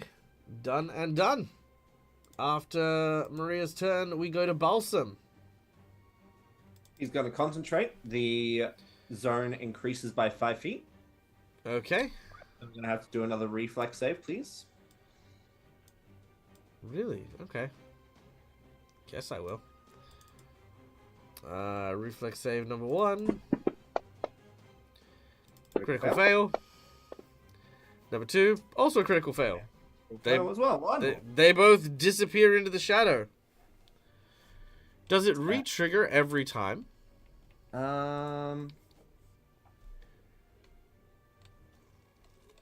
Each enemy that enters the area or begins its turn, the area takes 2d6 negative damage and must attempt a reflex save. Dang. All right. Yep. All right. So those two Wait, hold disappear. on. Sorry, you said begin in their turn? Oh crap! Yeah, it begins in their turn. Well, they in which case they are not gone. Okay, that's fine. Doesn't matter. Still, it increases by that much. He's going to move slightly out so that they're still within that space. And then what is he going to do? He is going to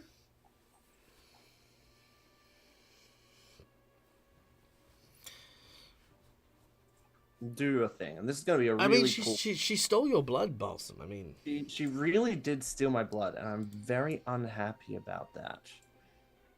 Very unhappy about that.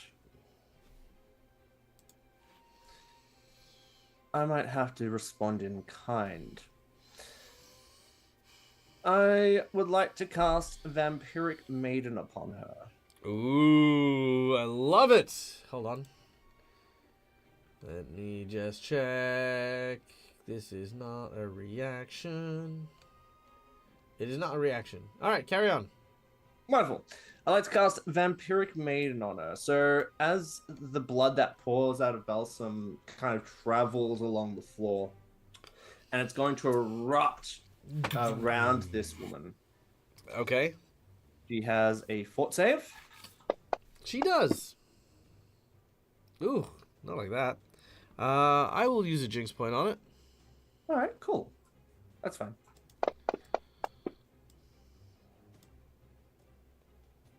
Still a Normal failure? failure. Yeah? Yeah, I mean, I guess I'll leave that be. You do have a nat 20. Yeah, but immobilizing is not that bad. No, not really. Okay, we'll leave it. We'll leave it. All right. So, as you said, she is immobilized for 1 round, or attempts to use an interact action to. Fantasy Grounds dice are not pleasant today. No. They're very And mean. she is. Yeah, I know, right? She is going to take a bit of damage. 14 points of damage. Which is absorbed by the temporary hit points. Yep. And I take 14, and I gain 14 points of damage. So I gain some of her temporary hit points. Ah, interesting. So you do Yeah. literally steal some of your blood back. Yeah, I do. It's like, no, my blood. Yeah, I mean, fair. Okay. All right. That's it. All you can do. All right. You bleed. Ah. You critically fumble your bleed, actually. So I'll take like 4 bleed or something like that, right? No, your bleed goes up by 1. Cool. So you're Wonderful. now you're on 3d6 bleed instead of 2. Nakesh, you're up next. First thing Nikesh is going to do is look right at the 2 that killed Meg.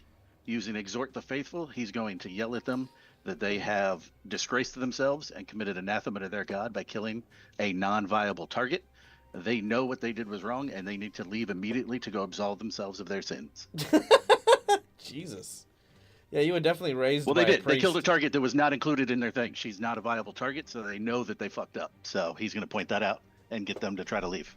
How is she not a viable target? Why would she be in that package? They did not know that she was with us. Why would she be in the target package? Because you're all allies. I mean, like, They imagine wouldn't if know that. yeah, but There is no way in hell she's listed in that target package. you're no, they're ambushing you in this place. They've jumped down, and she has started attacking the And the they priestess. know she's not a red mantis. They know that. I think They know she's not one of us. The only targets are us, and they know she is not one. Yeah. Okay, so She's not a target. No, The targets are us, Okay, our group. So you are aware that when she becomes a hostile, she becomes a target, right? Like, I'm not like, for example, They're if not you allowed to kill for killing's sake. They kill for the job. Oh yeah, no. That's the like thing. Anathema is killing not for the job, which is So- what they just did. so let's have a look at this real quick. Cuz I mean this so this is a power, right? It's an ability, yes. Yeah, okay. So let's take a quick look at it. Also, by the way, and I mean this just respectfully. It's a coerce action. That's all it is. I'm telling them to leave because they're members of my faith, and I can do that. Yeah, I'm also going to just ask the tone just to roll it. kind of again, like I get you're passionate about it. I am reading up on this. The anathemas are to kill a rightful ruler, become fixated on petty matters such as gender or ancestry, abandon an assassination you have contractually agreed to pursue, is the anathemas on Akachek. Which Okay. Either way, I get to try to coerce members of my own faith, which is what I'm doing. So. Oh yeah, no, I'm that gonna roll that okay, cool. That's fine. Yep. It's because that's the skill that I have lets me do that. So I'm going to do it. Okay. Whether it's not true or not, I can do that. Yeah. Sure. Okay. Yep. So, you were saying, how dare you drag a non-target into the fray, or into the situation? Essentially, they've. Yeah. What I'm saying is that they have committed anathema and committed sins, and they need to go absolve themselves of their sins. They are not worthy to wield those sawtooth sabers in this fight, and they need to leave. Okay. Yep. So, what is the actual effect of your power? I get to roll a religion check instead of diplomacy or intimidation. I get a +2. Nice. And if I succeed, then they do what I request of them. Nice. All right. Beautiful. Love it. All right. And you can target multiple people with that? Yeah. Any member of my faith. Oh, okay. Yep. No, carry on.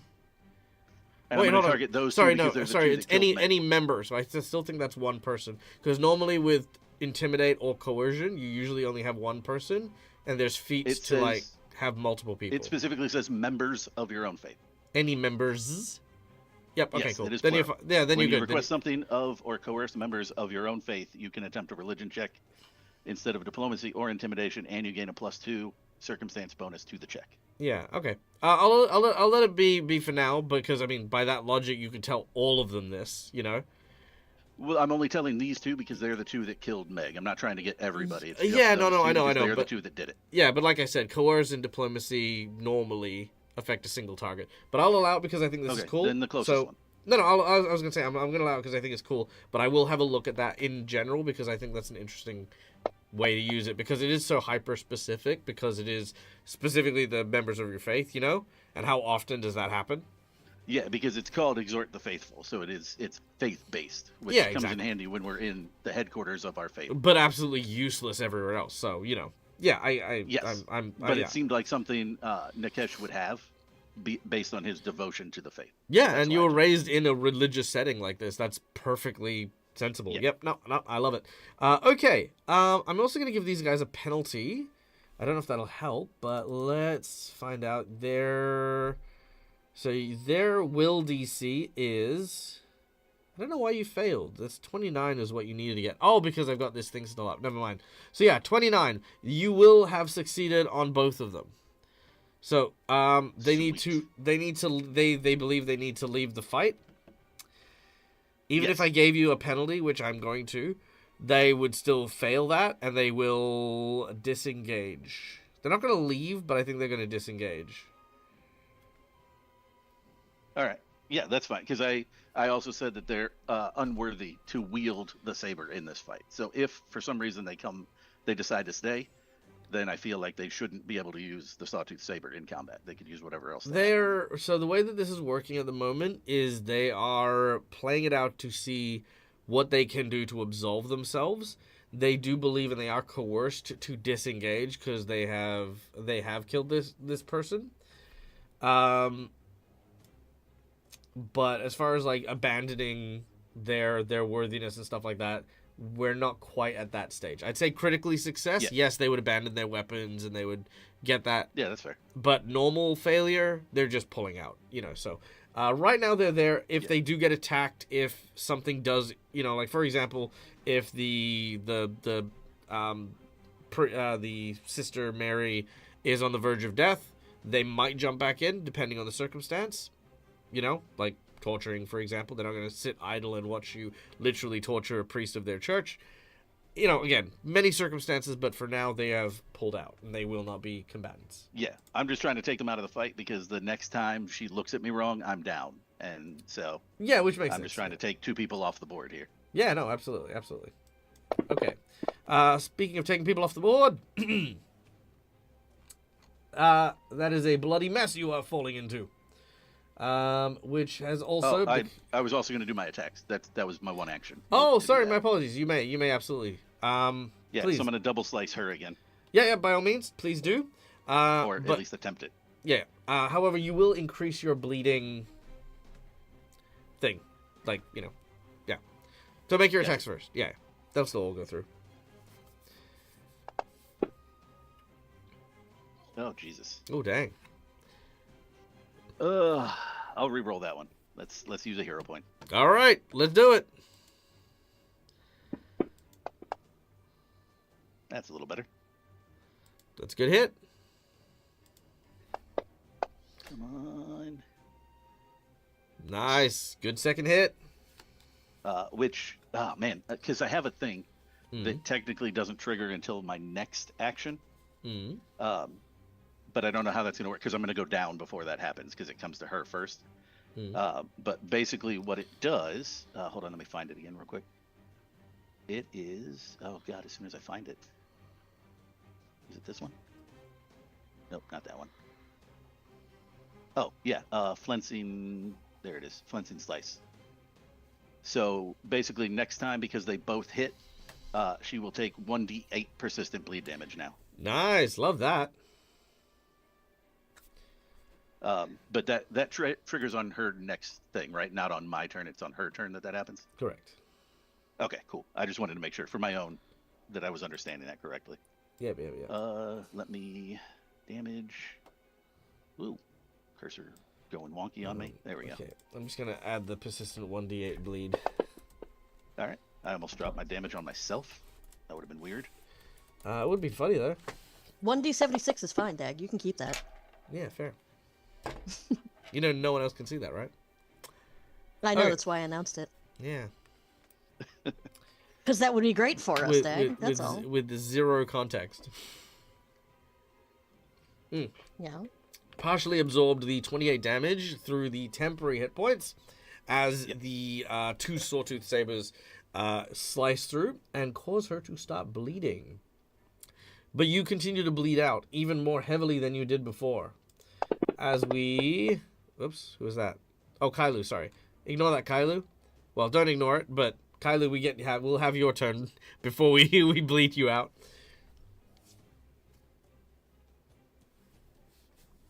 Kylo, you watch as Nikesh desperately tries to turn the tide of battle. Balsam is running from these two guys who are clawing their way through shadow and blood towards them. You see Meg has already hit the ground. You're brought back to that barn where you were ambushed by a bunch of assassins, and you're like, damn it, why are we so good at this? Yeah, exactly. So he's going to do a thing I'm that I listening. keep forgetting that I have. He has I a would like to- cloak. I was going to be so mean. I was going to be, roll to see if I have a relationship with Sister Mary. Oh, Jesus Christ. Yeah. Sorry, I apologize. It's fine. Carry on. No. Just no. So he is activating his cloak of swiftness Okay. to ride the wind. Ride like the wind, bullseye. So he is going to, how high is this room? 40 foot high. Bro, he is going to move up to 30, essentially just below the ceiling. Okay. So that's the action. So your And cloak he gives is you a now fly speed? Yes, Huh. it does. And that's how I got up to the back in the, when you said the barn, it reminded, that's how he Oh, got there you go. up You're to welcome. the thing. You're welcome. I'm inspiring thank my you. players all the time. You did. It's okay.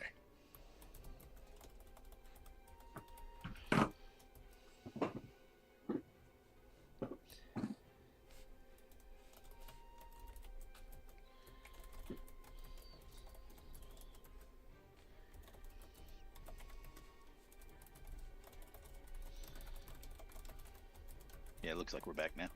We're back? Okay, we're back. Oh, Okay, let's keep going. Okay, and this so- episode will be broken into two for some reason. So anyone who has not, everyone, refresh your page just so that you don't lose your streaks, Cookie. yeah. Oh, it's already, Everyone do it this, hasn't been able Cookie. Yeah. It has not calculated my streak for the entire game, so I already know it's gone. Like Aw, I've refreshed it, God knows how. I've refreshed it at least 6 times today, and it's gone. it's ridiculous. like- we should actually put up a cookie counter. I feel just just for you, so we know. we almost need it. Yeah. Anyways, it's doesn't fine. matter. Yeah. So- By the so way, the blip other- is something the I don't other- know why it happens. It just happens. So yeah. Anyway. Yeah. So the other thing too is that the other effect that happens in addition to that is he becomes translucent, so he is now concealed for the next hour. So that's both of them. So he's going to use his other 2 actions to trigger the double the split hit, the split arrow thing at both Dangerous Human 2 and Dangerous Human 3. Okay, let's do it. As you fly up and you take aim, you launch your arrow, which deviates and splits, trying to strike both of your targets. So that's hit on him, and that is a hit on him. So do I roll damage one, or do I just roll separate damages for each of them? It's been a long time since I did this. Roll the damage for all of them. Yeah. Oh, can I target both of them? Aren't you? I don't know how to target both of them. Oh, you roll one attack, and if it hits one, it hits both. Okay. So do I drop it on a person, or do I just roll it? Roll it. Drop it on the person. Okay. So it only put it on Dangerous Human 2, but 31 points of damage. So I assume Dangerous Human 3 would take the same damage. Yes. So you'll have to do that part. I can't do that. Okay. How much damage? 31. 31.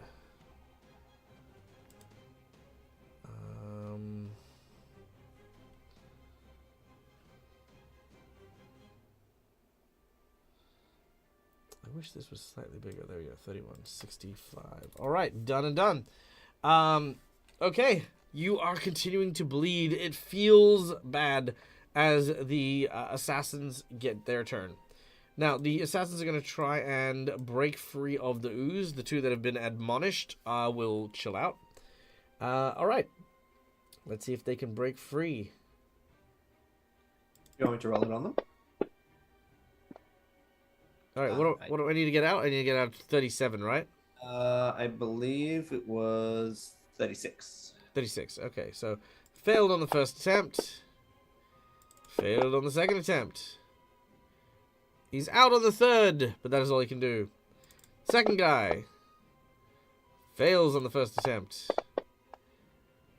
Critically succeeds on the second, which is just enough time to throw a shuriken at you. Nice. Which is hopefully going to be enough to kill you and stop this freaking spell. Oh my word, he misses. They take some damage, I guess. What's that? They take some damage, I guess.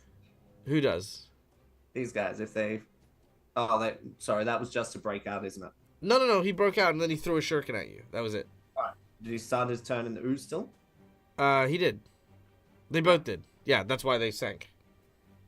Okay, yeah. Because remember, I failed the reflex save previously when we had your turn. So yeah, they'd failed, and they each took 2. Well, the first guy took 3 actions to get out, so he's out, but he didn't have anything to attack. The second guy got out on the second action. He only had enough time to do that 1 attack. Okay, so take 2d6 negative damage each then. All right, roll it, and I will apply it. Okay, 11. Nice, that was good. That one. Wonderful. Okay, so 11 damage to you. 7 damage to you. Done. Okay, the other 2 that are fighting Balsam, that are fighting Kailu, are going to throw shurikens at Kailu. Okay. First And shuriken. Don't forget he is concealed as well. Oh yes, for I'll whatever apply penalty that the makes. concealed condition. Okay, there we go. Don't worry about controlled. Controlled won't matter. Okay. Shuriken. Shuriken number 1. Kailu. It flies up. Oh my. And misses, thanks to your That's- concealment. Yeah. Second attack. Will miss. Third attack will surely miss then. Yeah. No. And crit fumble. Let's do it. I'll just do a quick one here. So you go. Ranged. He falls prone. I don't know why, but he apparently the kickback on a shuriken caused him to fall on his ass. They are very heavy, you know. I It's mean, a yeah. tungsten shuriken. Okay. The second guy is going to go for Kailu as well. This one is going to hit.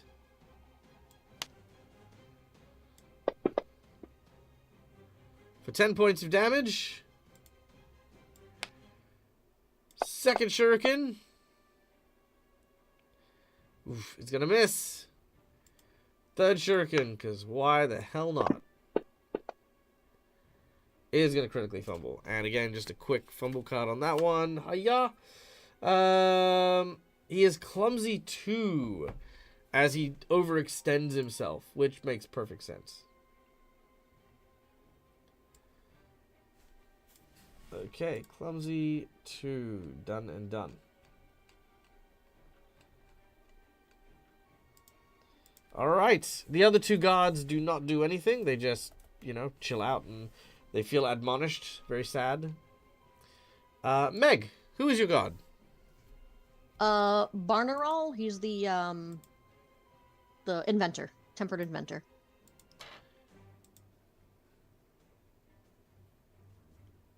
Barnaral. Can you spell it?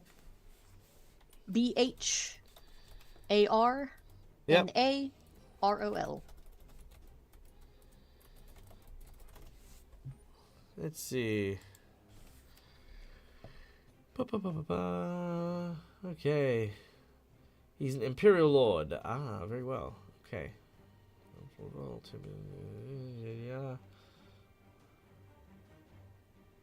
Alright. As you lay bleeding out, because you are indeed bleeding, which is going to increase your dying value by quite a bit, you find yourself contemplating one of the greatest moments of innovation in your life. Describe for us the story of your first great creation. Ooh, okay. All right, so she likes to play games. She likes things like hide and seek. That's actually the most fun for her, probably. But she's pretty damn good at, like, tag as well. Yep. And so she decided to make it sort of hide and seek. She wanted to make extreme hide and seek.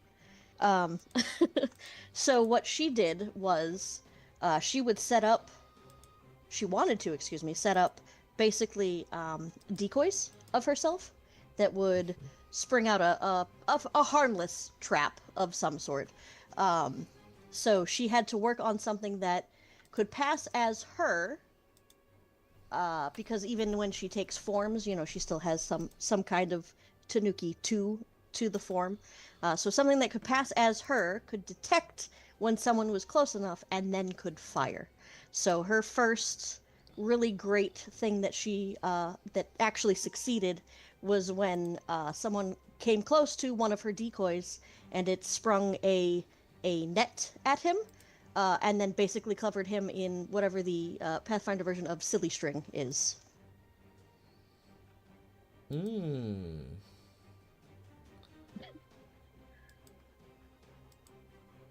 Okay, I love it. As you go through this thought, you feel a warm embrace beginning to kind of coat your body. We're not going to do the recovery check, but you are going to increase your dying value by 1 from the bleeding. All right. I did get divinely healed. We're going to get there. Okay, well, I just want to make sure, because I know it's been a while. I'm going to do it something dramatic. I'm just making sure. I'm building up tension. Okay, well, I lay there. We're stressed. And Stressed, I tell you. I know, right? All right. The sister. Sister Mary. That sounds right. Seems fair. All right, Sister Mary looks at you and says, "Boy," no, he you find something better to say. She says,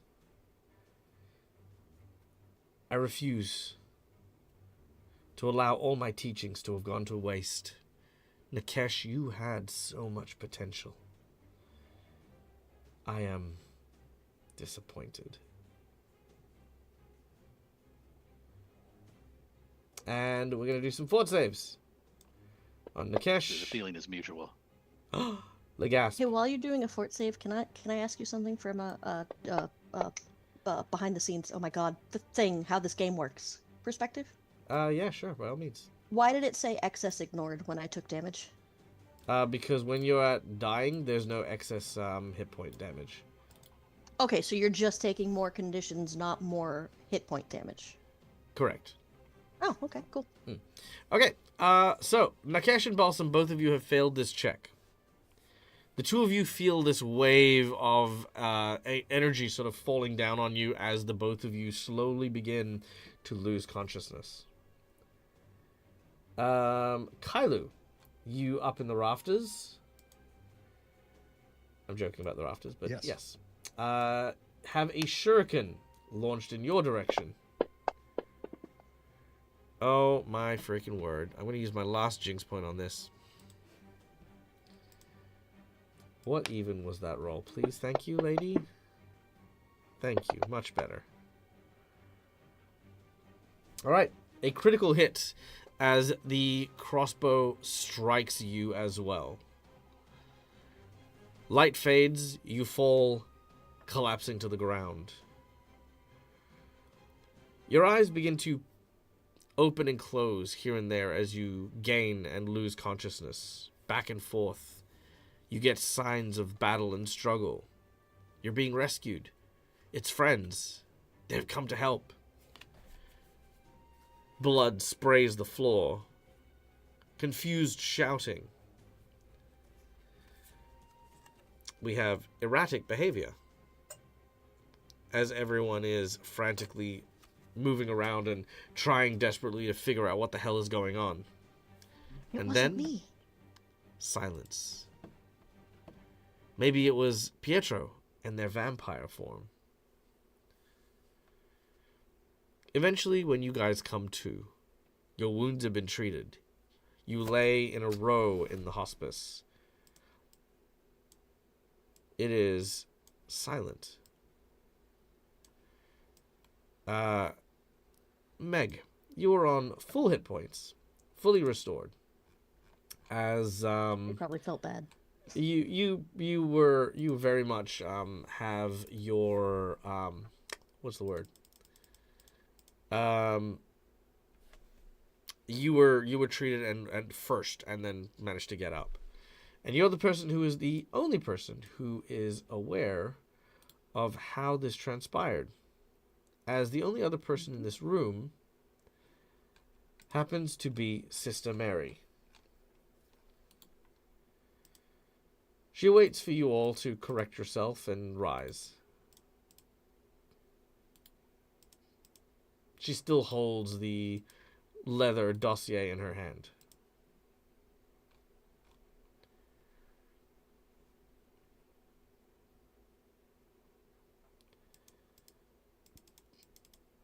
Do you all intend to spend the entire day laying on my floor?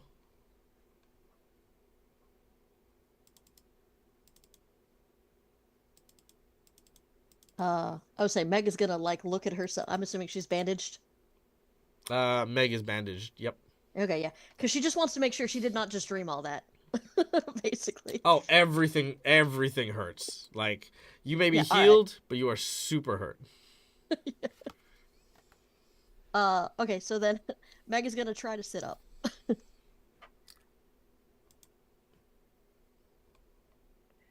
And then look over at the three of them. They're all They're all awake. All right, look at them, look back at her. Try and sit up. Try and figure out what's going on. Can't figure out how he's still alive. Gonna ask what the hell is going on. Balsam, Nikesh. Nikesh is very much not speaking to her right now. Balsam's just kind of lying there. He's looking up at the ceiling. He's just gonna wait. He's gonna pretend to still be unconscious. She says... He's gonna wait to see what happens before he makes a move or action. She says, I must say I'm a little disappointed. When I got word that you had betrayed the Order and struck out against the Red Mantis, I felt I was being grossly underestimated. I did not train incompetence. I definitely did not train people to die at the likes of, well, the ambushes that they sent, nor that kitsune that they think, apparently, despite their own bravado, is one of our best. As far as I'm concerned, unless they came through my program, they don't have the right to call themselves the best, and anyone who I train does not betray the Order. You notice that the pamphlet that she holds, the leather one that she showed you earlier, has not been opened. She says, funny thing about orders is if you don't get them, you don't have to follow through with them. I know from the moment that somebody whispers words of an apprentice causing issues and ask me to participate in a foolhardy attempt to ambush them when they try to find safe haven, makes me feel as though people underestimate how much I truly care for my students. A lesson, I fear, they will now not readily forget. You look around and you see the rest of the assassins that were here in this room, including the two that Nikesh had admonished. They are all dead. Every one of them slashed, gutted, cleanly killed. The only person standing is Maria. She hands you the letter, and she says, this was handed to me by a representative of, and I'll give you her name in a moment, once I find it. Bear with me. I'm so sorry. I'm so sorry. I always lose the page that actually has their fucking name on it. A representative of Savia, who is, as you know, one of the what are they called? They had a name. The big organization. Blood Mistresses? No, the Blood Mistress is one person. It's the council. Yeah, the council. Whatever. Oh, the Vernai? The Vernai, thank you. That's the one. The Vernai. Yeah. So she is the member of the Vernai who apparently was very, very recently brought into the council. So she is actually even though she's like the least experienced of the council members. Her representative brought me this missive, told me to clear out the cathedral and lure you in for an ambush. I thought, looking at you fight and seeing what you had become, I would be able to determine for myself if you had truly betrayed the Order. But hearing Nikesh's words admonishing the two assassins made me realize that the lessons that I had taught you had not fallen on deaf ears. I'm just disappointed that you didn't have the capacity to just kill me. After all, Kailu and Balsam, if you are truly the best assassins you can be, you should know to prioritize your targets and not just frantically fight for your own survival.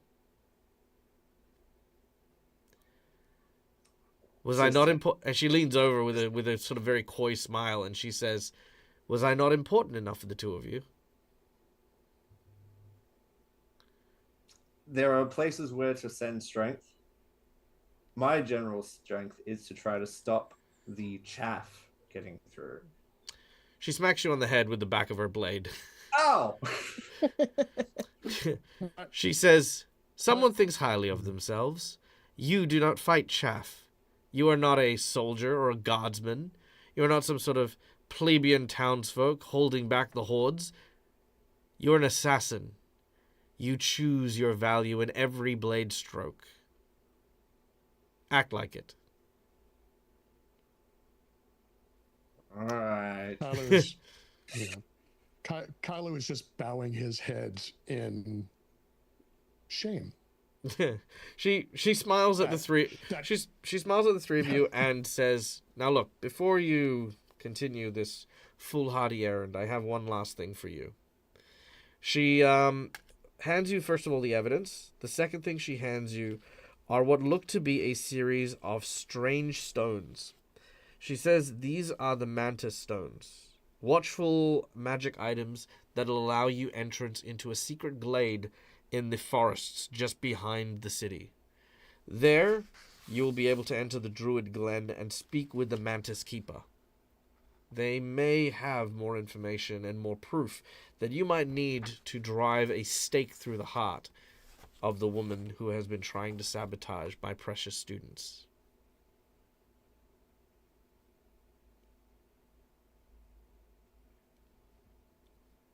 Sorry, Meg kind of wants to interrupt the moment and be like, "Okay, so I tried to hit you and I couldn't. Do you have any tips for that one?" Don't quit your day job.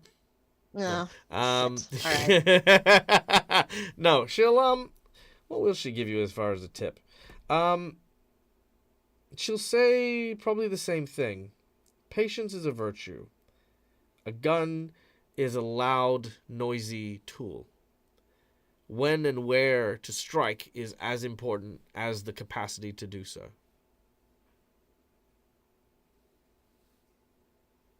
I don't know if that means anything, but that's what she's going to say. Lastly, she will move over to Nakesh. How is Nakesh's expression still the same? It's sort of a very serene look, as he is somewhat trying to meditate while simultaneously not exactly fully listening to her. Stubborn, bold, but a good soldier. Always a good soldier. Here, take these.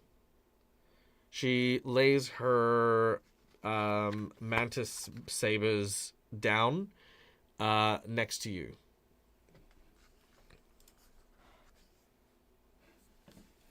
That will definitely pull him back into the moment. He will look up to her with a look of confusion. Why? Why would you give these to me, especially after that display? She smiles and looks at you. I would hardly be a teacher if I gave you all the answers. Let's just say, for the time being, I will not require them any further. She returns to the altar and says, "Now, back on your quest. Prove yourself innocent. Do your duty, and prove that the Blood Mistress's faith in you is not unfounded."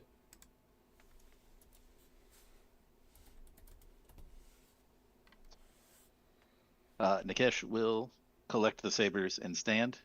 He's going to dip his head in a slight bow to her. Thank you. I appreciate it. All right. The sabers are pretty much exactly like your sabers with one additional difference. So long as you remain loyal and faithful to the Red Mantis religion, your weapons will now deal an additional 1d4 spirit damage, which does double on critical hits. So pretty much as long as you're faithful, you get that. It is also writing it down. it's also a symbol of red, like basically people who aren't red mantis cannot wield this. I got you. Awesome. All right. Do you guys leave the cathedral? Yeah, I believe so. Unless somebody else has Yep. something they need to do here.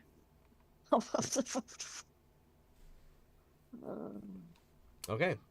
As you leave,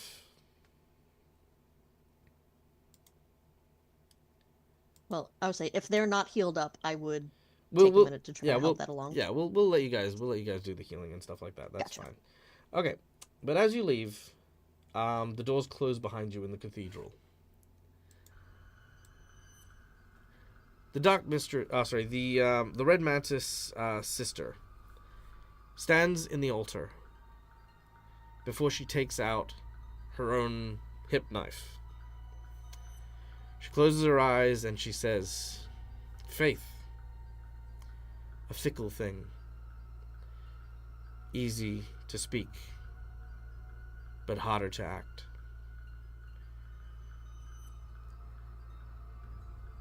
I have denied my contract and put my faith no longer in you, Akashek, but for another generation. May you guide them swiftly, directly, and those who cross them suffer at the edge of your wrath." And she plunges the knife into her heart. As this happens, several of the acolytes begin to funnel in and see her as this pool of blood soaks the white dress that she was wearing and drips down off the altar.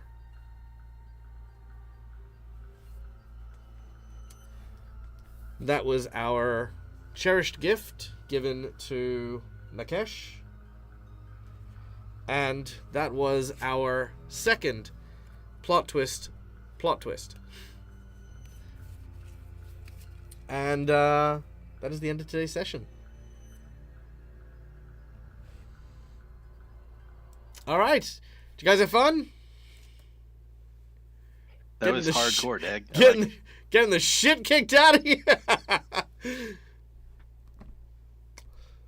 Yeah, no, We did get the shit kicked out. I loved the how many hit points do you have, and then you proceeded to do like over a third of my hit points damage in one turn. I was like, well, fuck me. well, that was I was like, you should have asked me because I got injured before we came into this fight. So well, yeah, okay. So here's the thing. One is I knew I wasn't gonna hit Meg, and I was gonna hit Nakesh. Now, when Nakesh said I had like 200 something, I was like 7d10. Okay, I can deal 7d10 and then still be a good back and forth.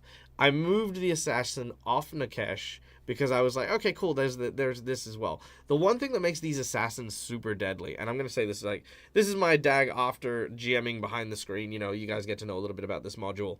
Assassins, especially the Red Mantis assassins, not only have precision damage from their sneak attack, but they also do bleed damage on every attack that they make, which doubles if they do a prayer beforehand before they do attacks. So. And the bleed damage doesn't stack, but when bleed damage is constantly on, plus the sneak attack, plus everything else, twice every single time, it just slowly but surely trickles away. It's like a massive damage over time.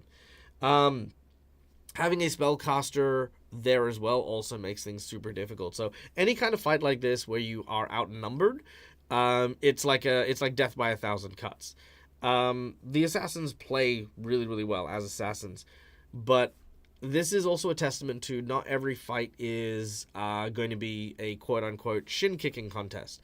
Our players, for example, didn't take too much effort in order to try and get better positions, except for Kailu, who took to the air, which was a great move, and Balsam, who tried to control with spells and magic. But by keeping themselves in like flanking positions and stuff like that, the assassins will always kind of take and seize an advantage.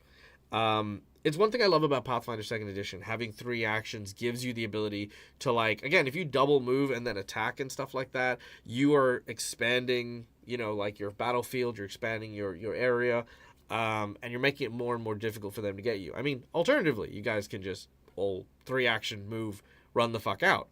And if you did, well, what are they going to do? Like, they're going to use 3 actions to chase you, maybe 2 actions and throw a shuriken, and then you'll definitely get away. It's very interesting the way that the combat system works, because it can be very cinematic. It can be very fast-paced and action-based. But the good thing about it is to also remember that not all fights need to be to the death, you know? And I think we forget that quite often. So when we got the Divine Healing, I didn't just apply the Divine Healing to Meg. I went, this is actually a really good opportunity to use not only some of the plot twists that I got. By the way, in the book, she does fight to the death. She does fight to kill you guys. That's a whole thing. But I thought between the cherished gift and the plot twist kind of thing, the erratic behavior, that made for a perfect story in my head about her.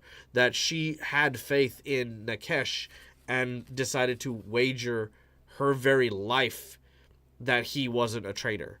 But to do that, she had to set this ambush up. She had to follow through with the protocol. She had to get the other assassins involved and see what you would actually do. And when she saw what you actually did, she knew what she did was right. She knew that, you know, she had to let you go and do your thing. But she is so devout in her belief that letting you go meant having to atone for it herself with her own life. So that's where literally all the pieces came together. As far as the cherished gift goes, I was kind of lost a little bit, because I don't want to just give you guys like, hey, here's a pendant. It's got your photo in it, you know, like, that's cool, and I love it, and it's very emotional, but I love the idea of giving you her blades. Like, these were the things that she personally used in order to, like, overcome. And I threw in the whole, like, this is something that only the faithful can wield. Was almost like she never knew, and, you know, until you make your first attack, you'll never really know, but she never really knew if the blade worked for you or not, you know what I mean? Like, that's a truth she never had. And that is the quintessential bit of faith. Faith is not about knowing something is a particular way. It's believing it is. And I'm glad that she died believing in Nakesh and Balsam and Kailu. Not knowing if you were right, but having that faith. It was very much a big character thing for what is effectively just, you know, go into the church, fight some assassins. So, yeah, I was very happy with that. Yeah, I thought that was awesome. I did also want to ask you, would it be okay if, because I have a thing called Pilgrim's Token, would it be okay if I replace the small token that he has with those sabers? It doesn't change any other things I get for it. I want it to be those instead. Yeah, I got no problem with that. Because they're very important. Yeah, I got no problem with that at all. What level are you guys? Tell me your level. 15. 15. Okay. Okay, so you're gonna be so after the investigation, we're gonna be looking at 16 when you meet with the Vernai to present the evidence you have. The evidence that you have: a letter from the Manus Keeper isn't enough to yada yada yada. Okay, here we go. So there's a folio written in common that lays out the tenets of the sisterhood. And the book seems as though it talks about, basically you can read this whole book that outlines. It's kind of coded, so it's written about you know, the temple and the priesthood and stuff, but in the in-between is like an Akachek Bible, right? Within it there is some alchemical ink that has been written in invisible ink. Which has extensive plans that have been presented to Sister Mary to use the church and the healing hospice in order to try and accrue power in the city. Once Jacqueline's time is up, with the defeat of the traitors, they are now in their final steps to completing their work. So this was the secret missive that was sent to her.